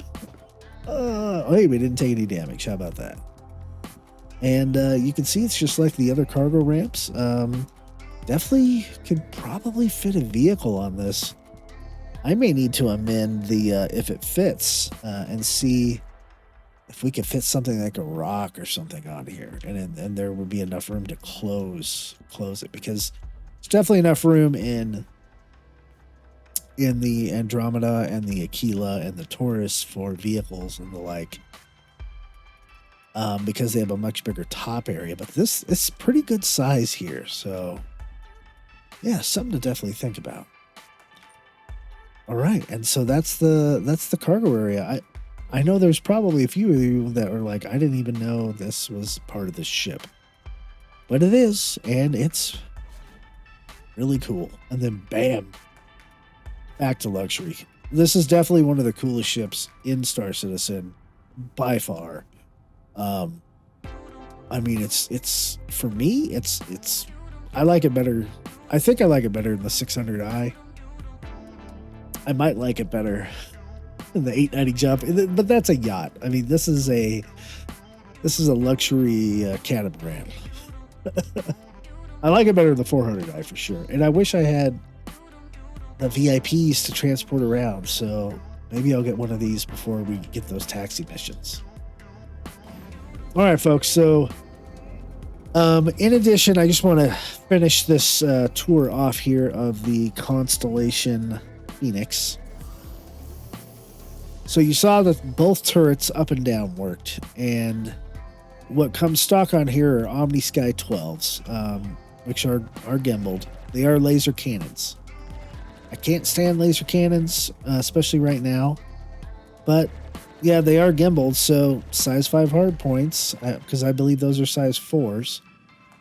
I might be wrong, but I don't think so. Well, you know what? Let me check here. Those, yeah, they are size 5 hard points, and the Omni Sky 12s are size 4s because they're gimbaled. So the ship does have a lot of firepower. One thing we'll look up here to the weapons. 28 missiles on this ship. 28 missiles. Now, it's not 52, but it's also not a gunship. But it has plenty to protect itself. 28 size 1s. So that means it can hold 14 size 2s or 7 size 3s. That's a lot of missiles. The missile launchers themselves are size 4 hard points. So you can put up to you can put 4 size 4s on here if you want to. That's a lot for a luxury ship. I don't know if I would take this into battle, but it does have size 3 shields. So that's something else to take into consideration. It's just one size 3 shield on this ship, but I don't know. What do you guys think? Comment in the comments down below if you would take the Connie Phoenix into battle, because I think it can handle itself just as well as any other Connie almost. It just doesn't have as many missiles. And yeah, folks, that's it for the Constellation Phoenix. Such a cool ship.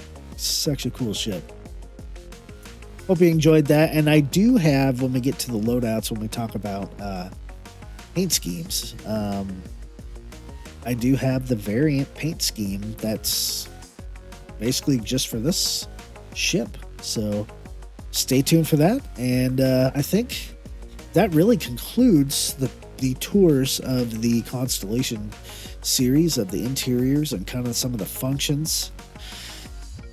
Coming up next will be the loadouts section.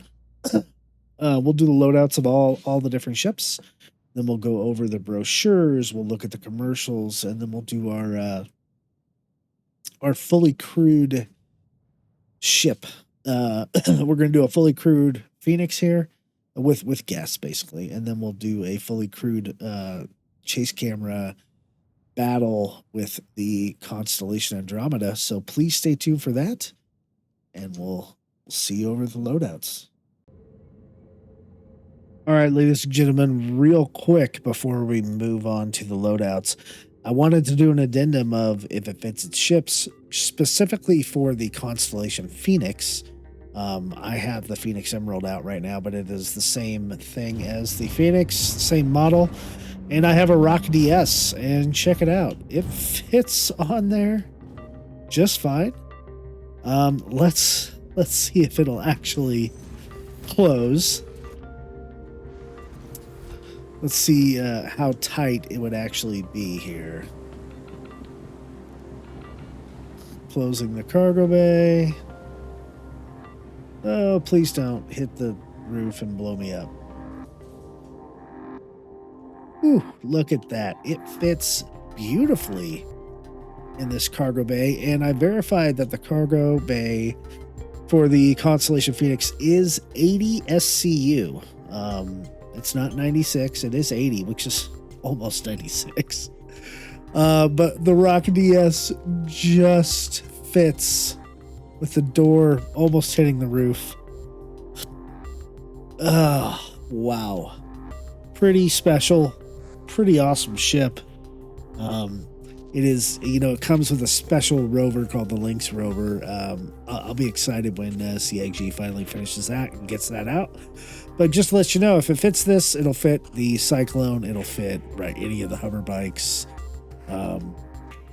Obviously, it won't fit a Ballista Spartan Tonk. There you go.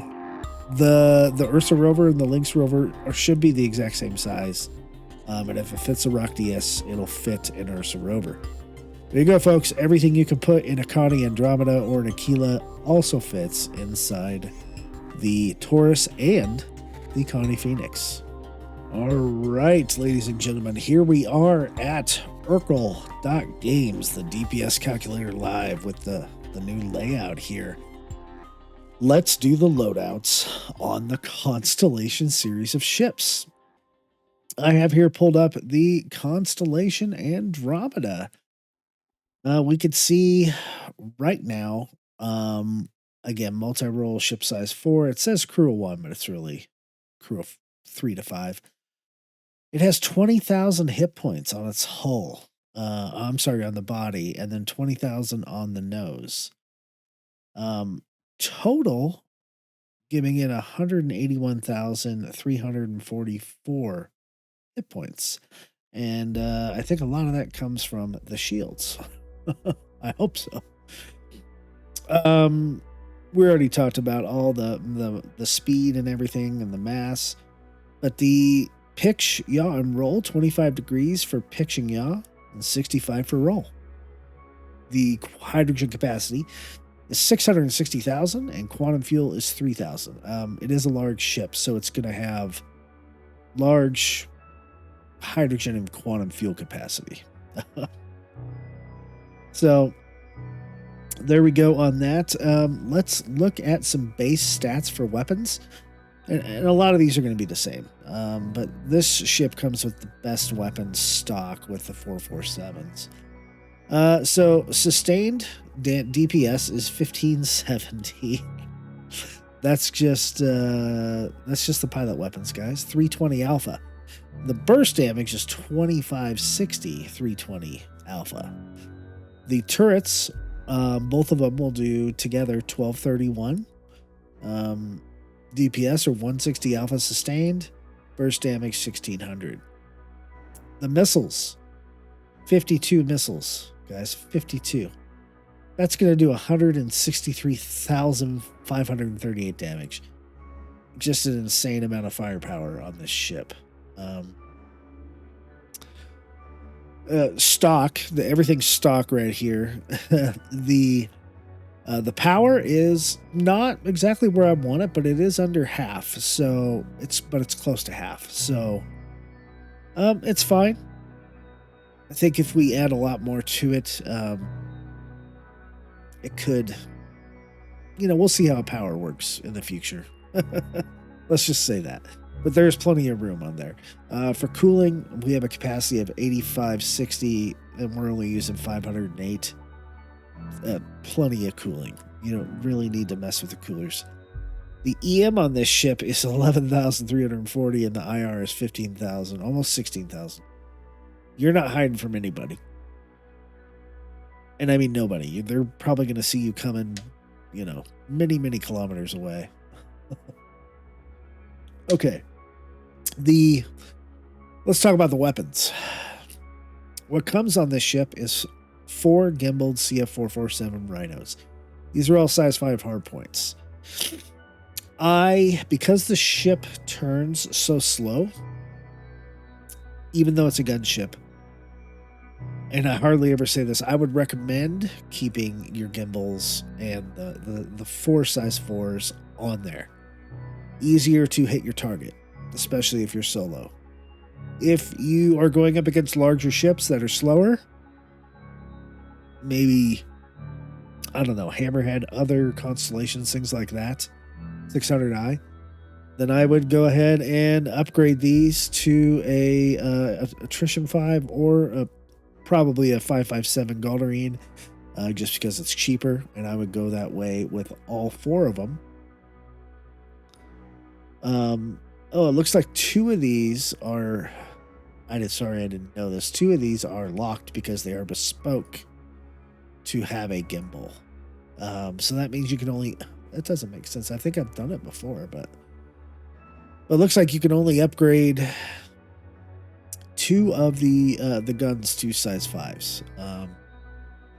That may be an error with Urkel though, but if you could, I'd upgrade all of them. So just to put that out there, let me change them back to 447s. Okay, for the turrets, I like them the way they are. They're great stock. 227s give the same type of damage as attritions and NDBs. You might consider one of the turrets, possibly the upper, of putting a ballistic Gatling on there, like a GT215. The problem with doing that is of course that it's ballistic and you're going to run out of ammo. Unfortunately, it's just the way it is. And until they fix the ammo count for especially larger ships like this that can hold more ammo, I'm going to just go back to recommending laser repeaters for everything.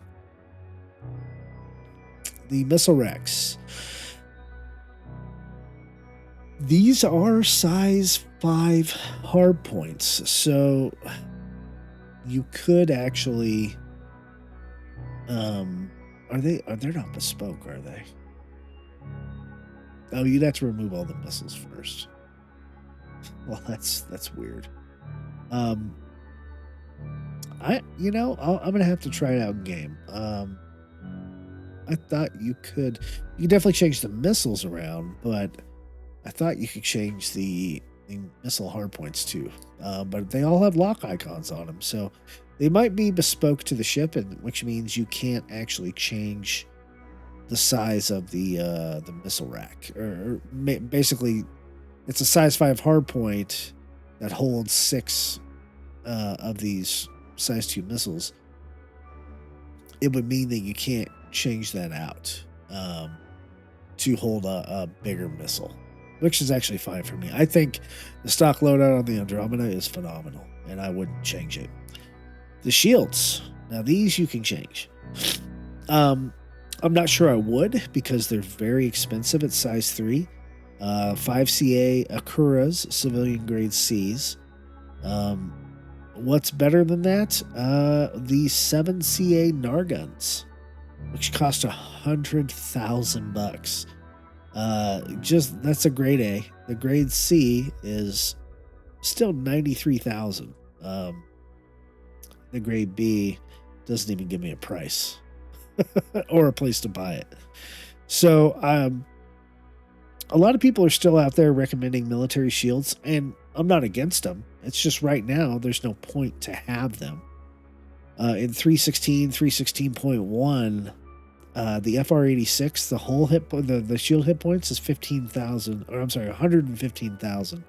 The 7CA Narguns are 115,000. They only cost $100,000, whereas an FR86 costs 136 grand.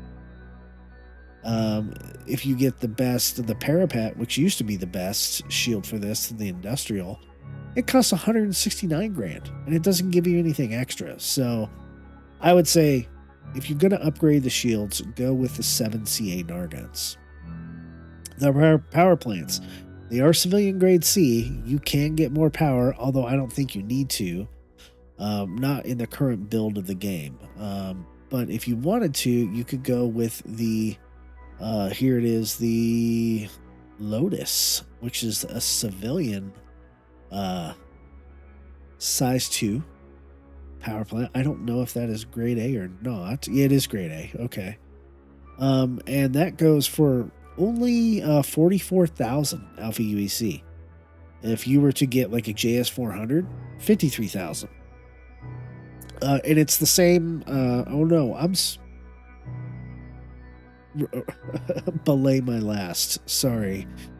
In the category of power, if you do want more power, you can fully upgrade to like a JS400, and it will give you significantly more power for only about 10 grand more. So I would say, yeah, if you're going to upgrade power plants, go ahead and do that. It doesn't necessarily. We don't necessarily need it is the problem, because even if we upgrade to 2 JS400s, we're going to be. We're still going to be at about a quarter, which is great, but we were under half to begin with. The coolers, I don't think we need to touch the coolers at all, but they are civilian grade Cs. If you did want to upgrade them, you have so many options, but my recommendation is, notice that you can still put size 1 coolers on here, like the Ultraflows, which are cheaper at 27K, but it is a size 2 component. So I would recommend the snowpacks at 8,000. At 8,800 cooling, which gives us more cooling that we really don't need, and those things cost 82 grand. So I would leave them stock. The quantum drive. This is the one thing. If you're going to upgrade anything on this ship, upgrade the quantum drive. The Bolon is it's a good drive. It's an industrial drive. It's very good. It sips the fuel, and it's cheap, but it's so slow. I mean, ridiculously slow. I wouldn't go with any industrial drives, even though the Bolon is the second fastest. What I would recommend normally is a crossfield. I recommend the crossfield because it is the third fastest drive for a size 2 quantum, and the price, it's not that bad. You can get a Port Olisar for 59,000, right? If you could go, and it's 235,000 kilometers a second, you could upgrade to an XL1 for 200. That goes 260,000 kilometers a second. However, you're paying 94 grand for that versus 60, basically. If you want to pay an extra 34 grand to save a few seconds, by all means, that's your choice. In this category, I would not recommend civilians or stealths. While we're just in the Stanton system, I would stick with the crossfield as my recommendation. The crossfield takes you Oh, I forgot this thing is kind of ugly. Let's see, you're going to go from basically ArcCorp to Microtech, which I think is 57 million. Or no, it's 59 million. Yeah, this thing doesn't work. It doesn't work for giving us, because it's not. Oh, it says 30 days, but they need to get rid of that. They need to fix that on Urkel. But no, it would take 4 minutes and 50 seconds to get from ArcCorp to Microtech on a crossfield. On an XL1, it would take 4 minutes and 29 seconds. Are you okay to save that much money and to save 20 seconds? I am. Okay. We are going to save paints for the end. I will come back to the Andromeda. And that's about it. That is the loadout for the Andromeda. The other loadouts are going to be very, very similar. Let's go ahead and throw our items into the cart. If you were going to upgrade, there's the shields and the power plants, the coolers. I'm not sure where these came in because those are stock. The quantum drive, we'll get rid of that. Okay, there we go. So now, if you wanted to upgrade this ship, it's going to cost you almost $500,000 alpha UEC, 433,000. I don't think you need to upgrade the coolers at all. Let's get rid of that. Now it costs you 267,000. If I was going to upgrade anything on the ship, it would start with the quantum drive. Then it would go to the shields. And then if you had to, the power plant. But let's say we don't upgrade the power plant. Because what it has is fine. We're not going to have power outages. So the two things I would recommend to upgrade. There we go. Now we're down to 161,000 alpha UEC. Upgrading the quantum drive to the crossfield and upgrading the shields to the 7CA Narguns. All right, let's take a look at the next ship in the line. That is the Constellation Aquila. So we can see again, hit points and all that stuff is the same. The picture eon roll is the same. The speed, 146, 988 max. So it is a little bit faster than the Andromeda, and I believe it's faster than the Taurus and the Phoenix. This ship comes with, looks like 2 bespoke or locked size 5 hard points, and it comes with these laser cannons. Get rid of them. I don't like them. It's not the meta right now, and I hate using that word, but the laser cannons, yeah, they do a little bit more sustained DPS, but they're slow, and I think you'll do a better job having gimbaled size 4 repeaters. As far as the manned lower turret, keep that with a Badger CF227. Remember, guys, these are just my recommendations. For the missile loadout, looks like they're bespoke launchers, but I would probably keep the strike forces. You could mix it up. Let's say we throw in 2 packs of Dominator 2s instead, so we have a mix of electromagnetic and cross-section. For the shields, again, if you're going to upgrade them, go to the Nargun shields. For the power plants, again, if you were going to upgrade them to the JS 400s. The coolers, I'm going to tell you to leave them alone. You'll have plenty of cooling. Don't even mess with them. And again, upgrade the quantum drive from the Bolon to the crossfield. Let's dump everything into the cart, see how much it is to upgrade. Okay, so this is what I would recommend to upgrade. It costs 344,000 alpha UEC. That's pretty expensive. If you dumped off the power plants, which we don't actually need, you're looking at 238,000.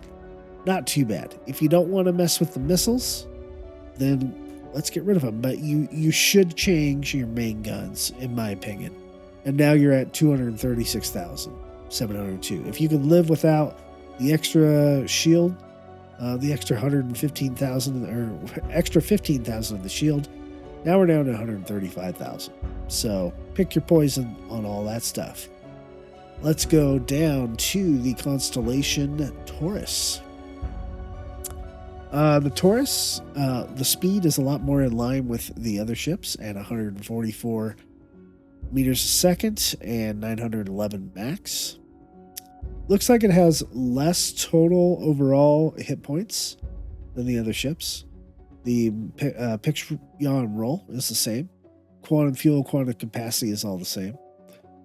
So for this ship, it does come with size 4 rhinos. Leave those alone. Those are great. For the man turret, comes with size 2 Badgers. Perfect. For the missiles, again, if you want to put EMPs or IRs on them, go ahead. For the shields, it comes with an industrial grade C stronghold. So everything's industrial on this ship instead of civilian or anything. It still has 100,000 hit points. The highest you're going to get is 115. I would leave the shields alone. Honestly, just leave them alone. You're not going to be fighting a whole lot in a Taurus anyway. The power plants, looks like the industrial grade C diligences do just fine. They're actually really good. And we're well under half for power. We're almost to, we're under a quarter. So I would keep with the power plants. No need to upgrade them. Same thing with the coolers. There is a ton of cooling in here. Leave those alone. But once again, we need to change out the quantum drive from a bolon to a crossfield. So that's the only thing I would change on here. Just make it faster. Yeah, get rid of those shields. And so we're looking at 59,000, 60,000 to upgrade the ship. Really, really nice. Let's move down to the Constellation Phoenix. Okay, so this ship, more hull hit points than the Taurus, for sure. The same specs for speed and the same for picture yaw and roll. Let's talk about weapons. The Omni Sky 12s. I don't like them. I would advise to get rid of them ASAP, and I would go to the CF 447s. So let's do that all the way around. Okay. And okay. I also do not like the distortion repeaters on the turrets. I'd rather the turrets do damage. So that's up to you if you want to change them. But for me, I would put on Badger 227s, just like the builds of the other ships. It does come with a bunch of size 1 missiles, which is fine. You can switch those out to EM or IR. I'm sorry, cross-section or EM if you want to. The shields, we got plenty of shields. I think 100,000 is fine. If you wanted to upgrade, go ahead. But I'm going to say leave it stock. Now the power plant. So this is a little different. Now, well, it's just like the Andromeda. We're almost at half with the 2 daybreaks. I would probably say leave them. But if you wanted to upgrade them, go to the JS400. The coolers, leave them alone. You don't need to upgrade them. The quantum drive, once again, I would go to the crossfield. If we throw our stock items into the cart, you notice how this sounds familiar, right?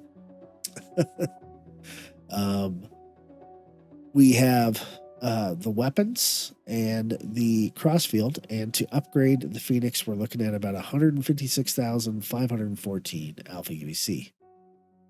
Now, that's the loadouts, guys. Now, the one thing we haven't shown is the paint schemes. So there actually is quite a few paint schemes for the Constellation series as a whole.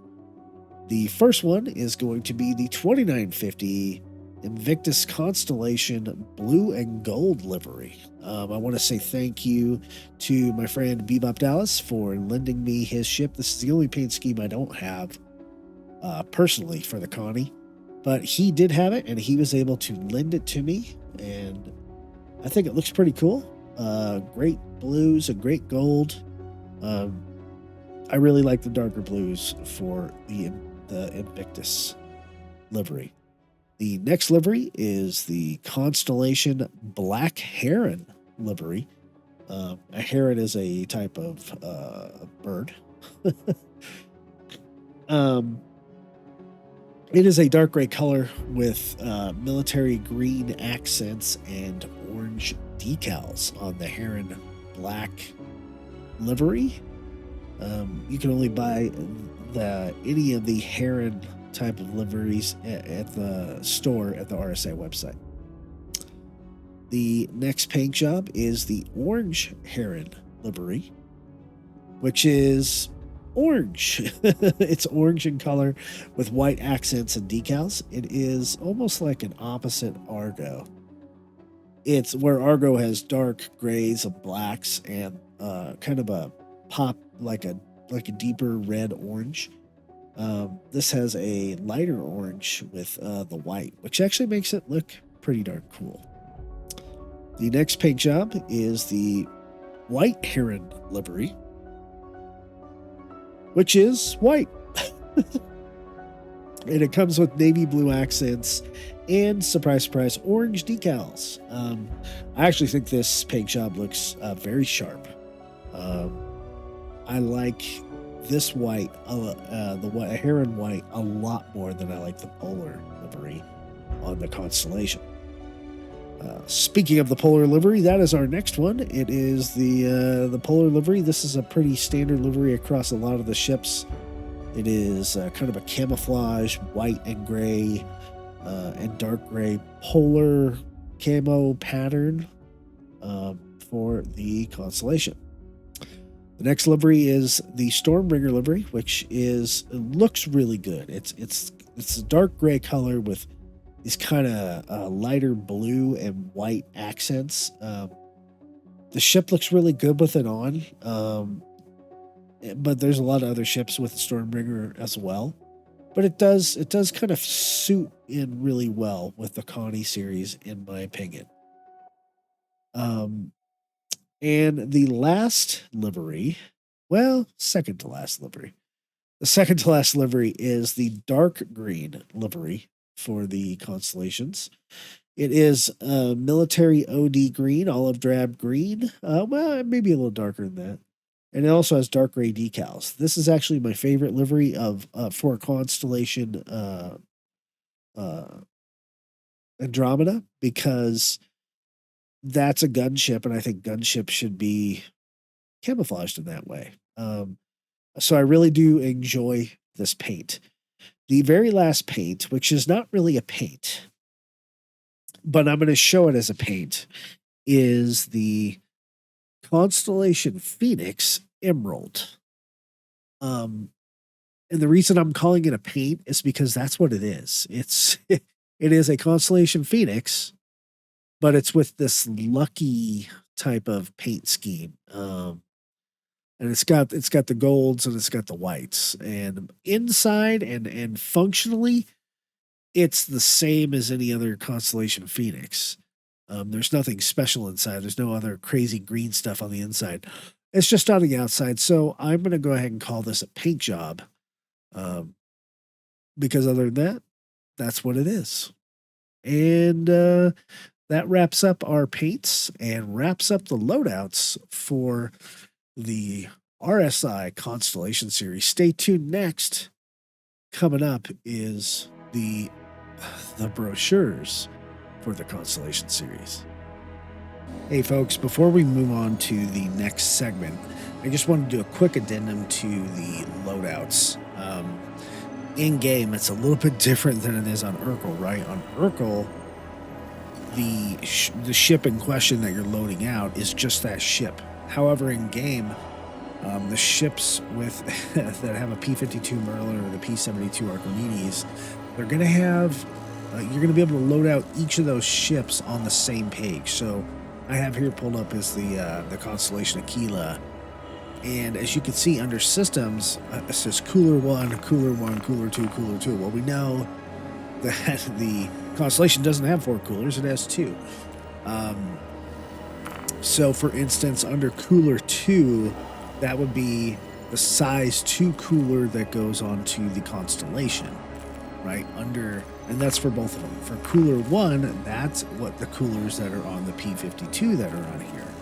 So for instance, it would be something different. So just want to keep that in mind that when you are equipping things,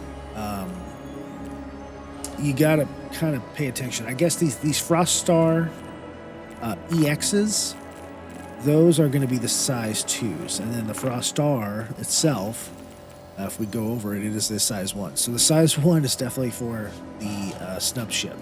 Size 2s are for the Connie. Under power plants, the power plant 1 and 2, that is going to be for the Constellation because they are size 2s. Just the regular power plant here is for the P-52 in this case because it's a size 1. There's only one quantum drive, and that's on the Connie, so you don't have to worry about that getting you mixed up. And then for the shield generators, the Constellation has a size 3. So this would be the shield generator 1 under the Aquila for the default loadout. And the secure hide will be the size 1 that goes on the P-52. In addition to that, under vehicle weapons, it is the same thing, unfortunately. Besides going through all the missiles, and by the way, these missile racks, I verified they are bespoke. So you can't necessarily change those out in the Constellation. You can see that you can change the some of the guns out, and you can make 2 of the guns size 5, but the other guns are actually bespoke. So you see weapon slot 2 here with the M6. You can't change out the gimbal, it must stay gimbaled. So you can have 2 size 5s, 2 size 4s for the Connie. The one that says right wing and left wing here, that is for the P-52, and it comes with gimbaled size 1 weapons. Again, the loadout on these are great, and I would leave them alone. And then under turret 2, for the Aquila, it only has 1-man turret, and these are the weapons on there. So just got to pay a little bit extra special attention when you are doing stuff with the Constellation, except for the Taurus, because it doesn't have a snub ship. So there we go. There's the addendum. See you in the next section. All right, ladies and germs, here we go. Here is the Constellation Andromeda, the brochure for this. This ship is one of the original plague ships, the Constellation series in general, and so they did brochures. These are going to be wildly out of date, but they actually did separate brochures for these ships, which is fine. It's just, it is what it is. So, coming off the call to adventure. Who says you can't iterate perfection? The astro engineers at RSI have taken 3-time Whitley's Best multi-cruise ship winner in 29, 43, 42, and 39 and raised the bar yet again. The Constellation team refused to rest on their achievements. Instead, they continue to run vigorous stress and performance tests on their ship, always looking for ways to make the best better, as well as consulting with the public to hear the issues and problems that the public discovered in their day in, day out use. The result? Over 60 design revisions, including a shield generator from Bearing, redesigned missile racks for a sleeker profile, and a completely redesigned manned turret system. Proof that the 2945 Constellation Andromeda is another benchmark in RSI's continuing tradition of reliability, innovation, and versatility. Space is waiting for you. That's a pretty cool picture. Fairly accurate, I would say. The age of exploration. For you and your crew, the ship is your home away from home. The designers at RSI consulted with some of the most renowned names in environmental psychology to develop a living space that is efficient in function and form, while still comfortable and accessible. The changes to the 2945 Constellation Andromeda were not restricted to the crew quarters. Following lead engineer Franklin Wateroo's directive that nothing is sacred, when it came to sticking to previous Constellation models, interior designers created a new dynamic adjustment system for the Andromeda's lower thrusters and updated the ejection pods to the latest UEE safety spec. Which, by the way, the crew beds in there are, I think they are also ejection pods. Your home away from home. Efficiency and comfort are not mutually exclusive. Want more? Every Connie is pre-fitted for an expansion station. You can choose and purchase from our upcoming range of options, including command, exploration, and entertainment. Which, is already kind of out there, right? Command would be kind of the Andromeda. Exploration is the Aquila, and entertainment is the Phoenix. And these, look at the artist concept. You can tell how old they are and not accurate because the Phoenix is way better. Stay charged. Go further for longer with the new HFR2O, though that's about power and the components. A reliable defense, the turret system. I don't like to read stuff that's like wildly out of date. Here you can see the cargo area, which is still pretty much looks the same, except for the catwalk looks significantly different. It says in the brochure there's 1,100 units of cargo space. That's obviously not true. That was back before they decided to do standard cargo units. And then versatility. Oh, this is the snub fighter. Okay. The Kruger Intergalactic P-52 Merlin. And then it gives some stats on the Merlin and things like that. The Constellation Andromeda. Okay. In earlier centuries, Andromeda was the chained maiden from Greek mythology, if you guys know that. She has burst her shackles and been reborn as the warrior maiden. Now, as one of the premier constellations in the galaxy, this fierce but faithful warrior will be your ally among the stars. Yeah, I mean, all these components and stuff are not accurate, right? And okay, it talks about the hard points and stuff like that. It does have a jump engine, so it will be able to make jumps. Yeah, I mean, I don't want to get into a lot of this stuff because one, no ship is finished, and this ship is definitely not finished. So it'll be interesting to see what kind of fit and finish they can make on it. A lot of this stuff might be accurate here. It talks about the VTOL fans here, the head or the toilet. Yeah, that's not where it's at, right? They moved all that stuff. Kitchen and dining is a little bit different. Even the table slot is there. It says there is a telescoping lower docking collar, which I don't believe we do have. We do have an upper docking collar and side docking collars. The sleep pods are there. Upper storage deck, which I think is just really a catwalk, and then the main cargo bay. Power generation room that's true. Deployable missile rack is true. The Merlin access hatch, yep. So a lot of it's the same. Then it gives us a spec of all of the ships and kind of compares them with the Taurus, the Aquila, and the Phoenix. I notice how different the ships look today from these pictures. Okay, let's move on to the next brochure. And that brochure is the Constellation Aquila. So, we're not going to go over the specs. Just to let you know. Matsuo Basho. The journey itself is my home. The journey begins here. The more we discover about our universe, the more questions we have. The Constellation Aquila was built to help you and your team discover answers. A first-in-class sensor array will allow you to probe deeper into the unknown, while the climate-controlled storage units enable in-depth lab work without having to return to known space. Okay.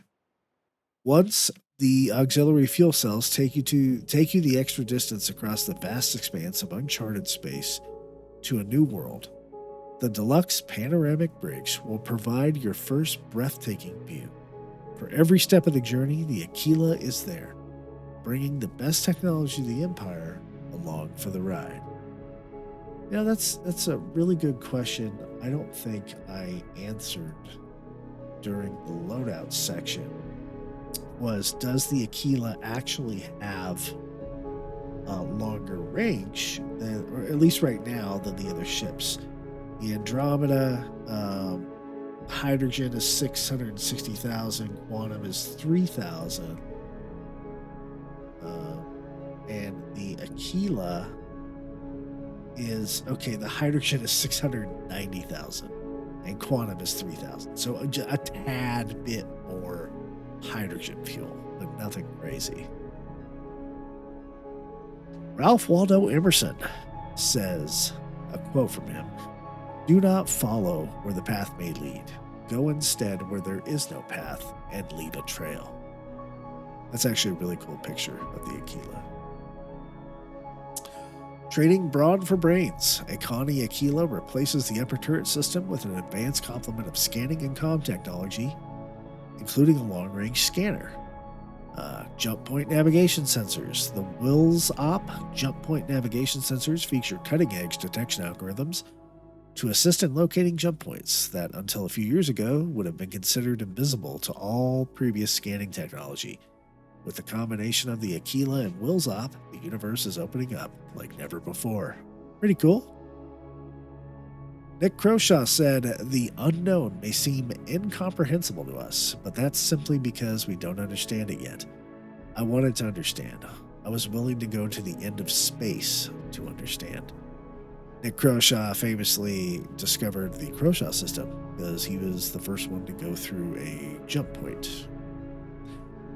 Want more? Every constellation is pre-fitted for an expansion station. You can choose and purchase from our upcoming range of options, including command, exploration, and entertainment. Okay.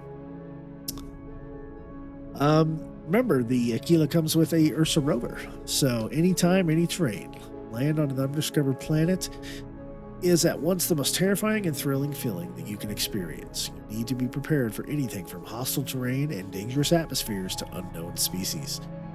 RSI is proud to unveil the RSI Ursa. Based on the rapid deployment vehicle developed for the Marines, the Ursa is a civilian-cleared, all-terrain vehicle built for the planet-side explorer. Tackle planetary terrain with confidence with 6 Halstein tires and a proprietary engine and power plant system from RSI. I do like the Ursa. I think it's a fun exploration vehicle. There we go. Constellation Aquila, which Aquila, the eagle, flies as swift as the stellar wind, always in search of new experiences. Striking with a terrible lightning, Aquila once served Zeus. Now, as one of the premier constellations in the galaxy, Aquila will bear you triumphantly to exploits previously unimagined. So there we go. The whole panoramic unobstructed bridge array, I hope they kind of put that in because that's not quite what it looks like today, but that would be pretty cool to have a much more circular panoramic view. Okay, then it talks about how the Aquila is laid out, which is pretty much the same as the other ships. There's a few differences, obviously, we know from the turreted science station and things like that, but for all intents and purposes, it is pretty much the same. Then the comparison of the ships and the other ships. And that is it for the Aquila. Let's go over to the next brochure, which is the Constellation Phoenix. All right, here we go. The last brochure here, the Constellation Phoenix Product Overview Brochure. Chariot of the Gods. The true core of any ship is the command center. The Constellation Phoenix starts with a primary operator seat designed by Gallo and Frost. Ultra-res displays provide crystal-clear display elements from a variety of perspectives, as well as efficient touchscreen interfaces. Want more? Every constellation is pre-fitted for an expansion station, etc., etc. Triple Crest Dining. Now, you know that it doesn't look like this. I mean, conceptually, it's not too far off with the dining and the bar, but it does not look like that. And I think the metal with the glass looks worse than what we have today. But Triple Crest Dining. Every meal will be a banquet on an Atmo state table with a complete kitchen system at your beck and call. Experienced hot cuisine like never before with the Phoenix's top-of-the-line range of cooking appliances. A state of rest. Now there are no bunk beds in the side there, so this is wildly inaccurate. Although that painting is pretty cool. Every guest cabin is fitted with easily accessible storage compartments, a privacy screen, and a contouring antimicrobial mattress. The mattress looks awesome, but I didn't see any type of storage compartments, and the only privacy screen was for the main bedroom, which you could still see through from the outside.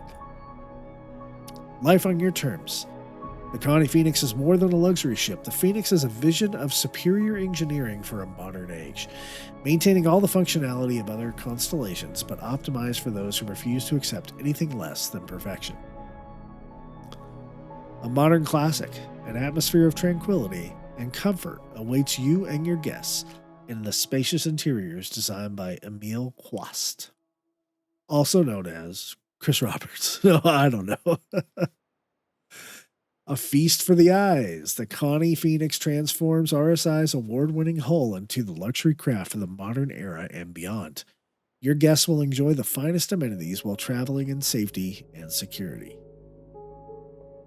A captain's cabin, which does not exist in this ship. Private and stately, the Master Suite features a sleeping system from Wintel Design Company, designed exclusively for the Phoenix. Or let your cares soak away in Wintel's custom hot tub just steps away from your shower and bed. Now the hot tub's there, right? But I would think that if the captain had their own area, that would be really cool. Much like 600i, even the Hammerhead, the captain, and the 890. Captain has their own area on those type of luxury ships. I think that'd be a nice touch. What would you have to give up, though? I think I might be willing to accept a redesign if we could give up the P-72. I don't think it's needed on the Phoenix, to be honest with you. Not that I don't like it, I really do, but yeah. Put the P-72 on the Aquila. The universe at your fingertips. Gaze out at the wonders of the universe via your plexi-reinforced stellar skylight, or catch up on Spectrum news and entertainment with a Rev-On wall screen. Regardless of how you pass your time, the lounge provides an open and comfortable environment to suit all of your needs. Okay, that's kind of that way. Just a little bit different. It's a lot more business travel oriented. An adventure beyond the hull. If you're looking for something a little more, okay, so it tells you it comes with a P-72 Archimedes. That gives you the stats. It says the Merlin, but really it's a P-72. And then a cool picture of the Connie Phoenix. And then some. Okay, so bustling forth in glorious brilliance, Phoenix is unique in the heavens. None other can match its renown, and none other dare fly too near its splendor. Now, as one of the premier constellations in the galaxy, Phoenix invites you to experience its majestic flight. Pretty cool there. Just note, though, that in the Phoenix, there was no bathrooms for the guests, which means the guests have to use the bathroom that the crew uses. So I don't know about that. I mean, it's not very bougie to go up there and use the toilet that turret gunner who's been sitting in that turret for 8 hours needs to use and possibly abuse. So, maybe it's true. Maybe there needs to be again, you could even put the restroom in the back and get rid of the P-72. and it compares stats and then goes over the rest. So that wraps up the brochures, guys. Next part of the video is there's a couple different commercials. There is no brochure on the Taurus, though. I didn't find one. But the first video is going to be on basically meet the Taurus. It's pretty slow. Then the second one is actually going to be the video on the Aquila, because there is no official video on the Phoenix or the Andromeda. So, and the Aquila video is pretty cool. So please stay tuned and look out for those, watch those, and just hang on tight.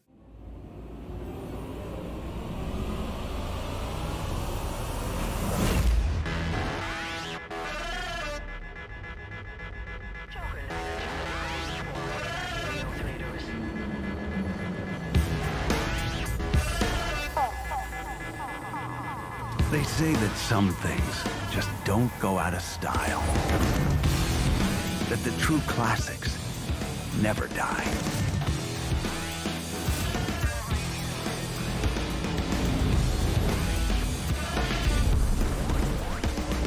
Touring, exploration, combat, and now introducing long-haul freight. The all-new Roberts Space Industries Constellation Taurus still does it all.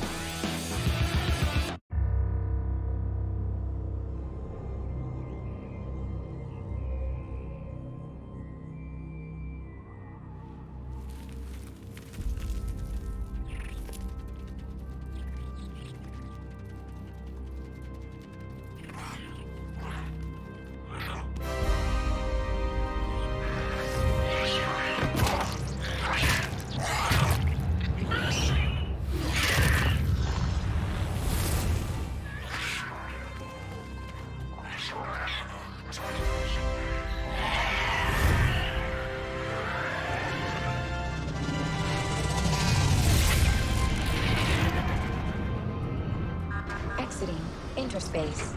Location unknown. Everyone okay? I'm fine, sir. Did we get it? Jump point is charted, sir. Good. Comms, we got any contact? No, sir. Scope is clear. Keep looking. Scarlet, take us on the tour. With pleasure.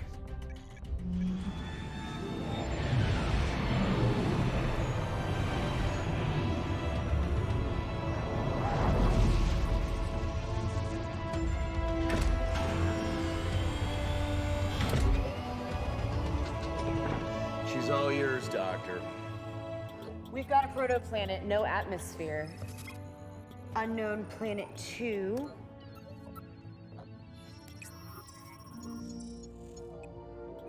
There's an atmosphere. Doctor. It could sustain life.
Well, I guess it's time to wrap up the video.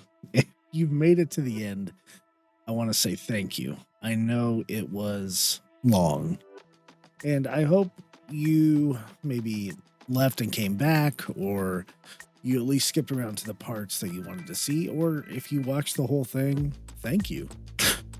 This is a lot of effort goes into making these videos, and a lot of help from fellow citizens that play Star Citizen, especially in our org, the Sons of Valhalla.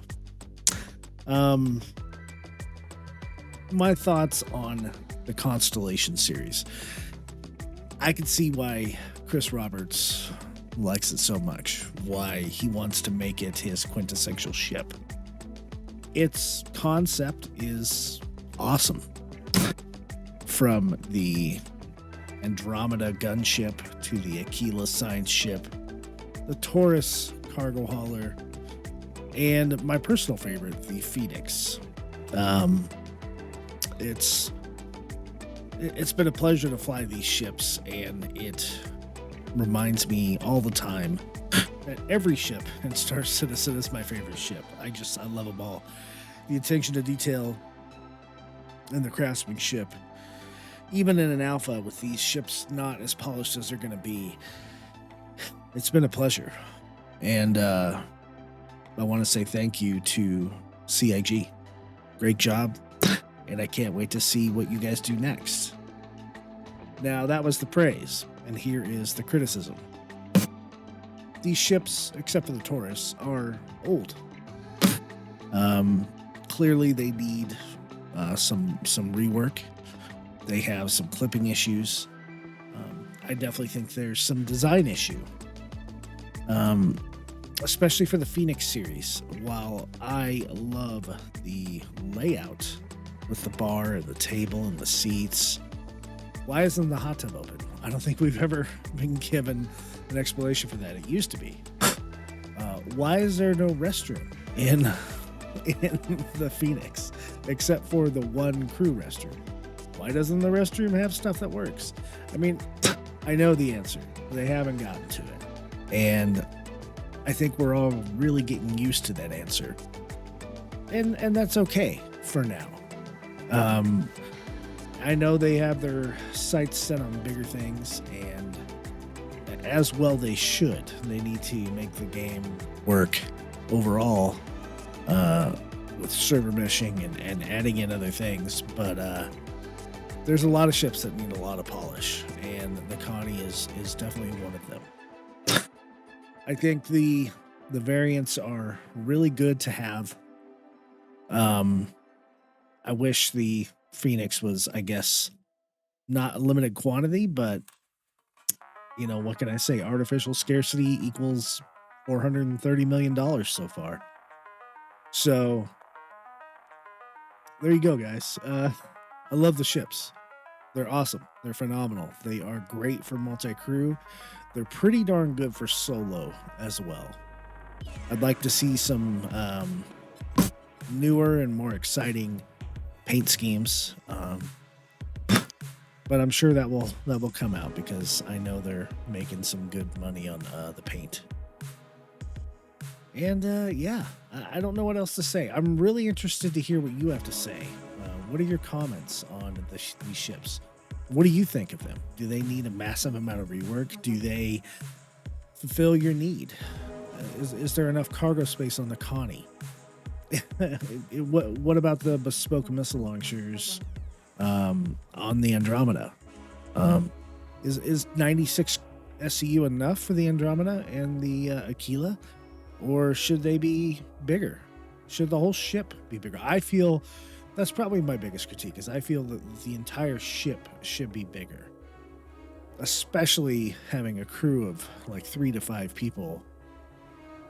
I feel the living quarters are very cramped, and I know cargo and stuff is a big part of the other ships, but the Aquila does not feel like a science ship whatsoever.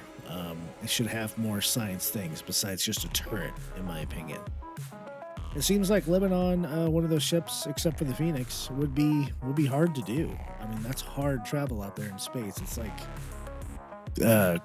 tent camping. And while some people may love that, a lot of us want to stay in that cabin or that nice comfy RV and still be able to do what we need to do and have fun and work or whatever. So that wraps up the video, guys. If I have earned your like at the end of this video, I would really appreciate it if you liked the video. If you enjoy the content of Fist and Jawa Save the Universe, please subscribe to the YouTube channel. Join us on Discord. We've gotten quite a few new members lately, and everybody has been fantastic. Just really good. Special shout out to DC Bloomer, Jolov, Bebop Dallas, of course, Black Star. You guys have really helped a lot with this video, and I really appreciate it. We, believe it or not, guys, we had a ton of fun making the Phoenix tour part of the video, and even though it was just kind of awkward because who makes small talk and starts this, like, you make it in Discord. Anyway, it's just more practice for upcoming role-playing stuff. So thank you guys very much. And I guess we'll wrap up the video with a 6-minute outro, of course. I can't do anything short, can I? Thanks for watching. We'll see you next time. Remember, if the fist don't get you, the lightning bolt will. Good night, Stanton.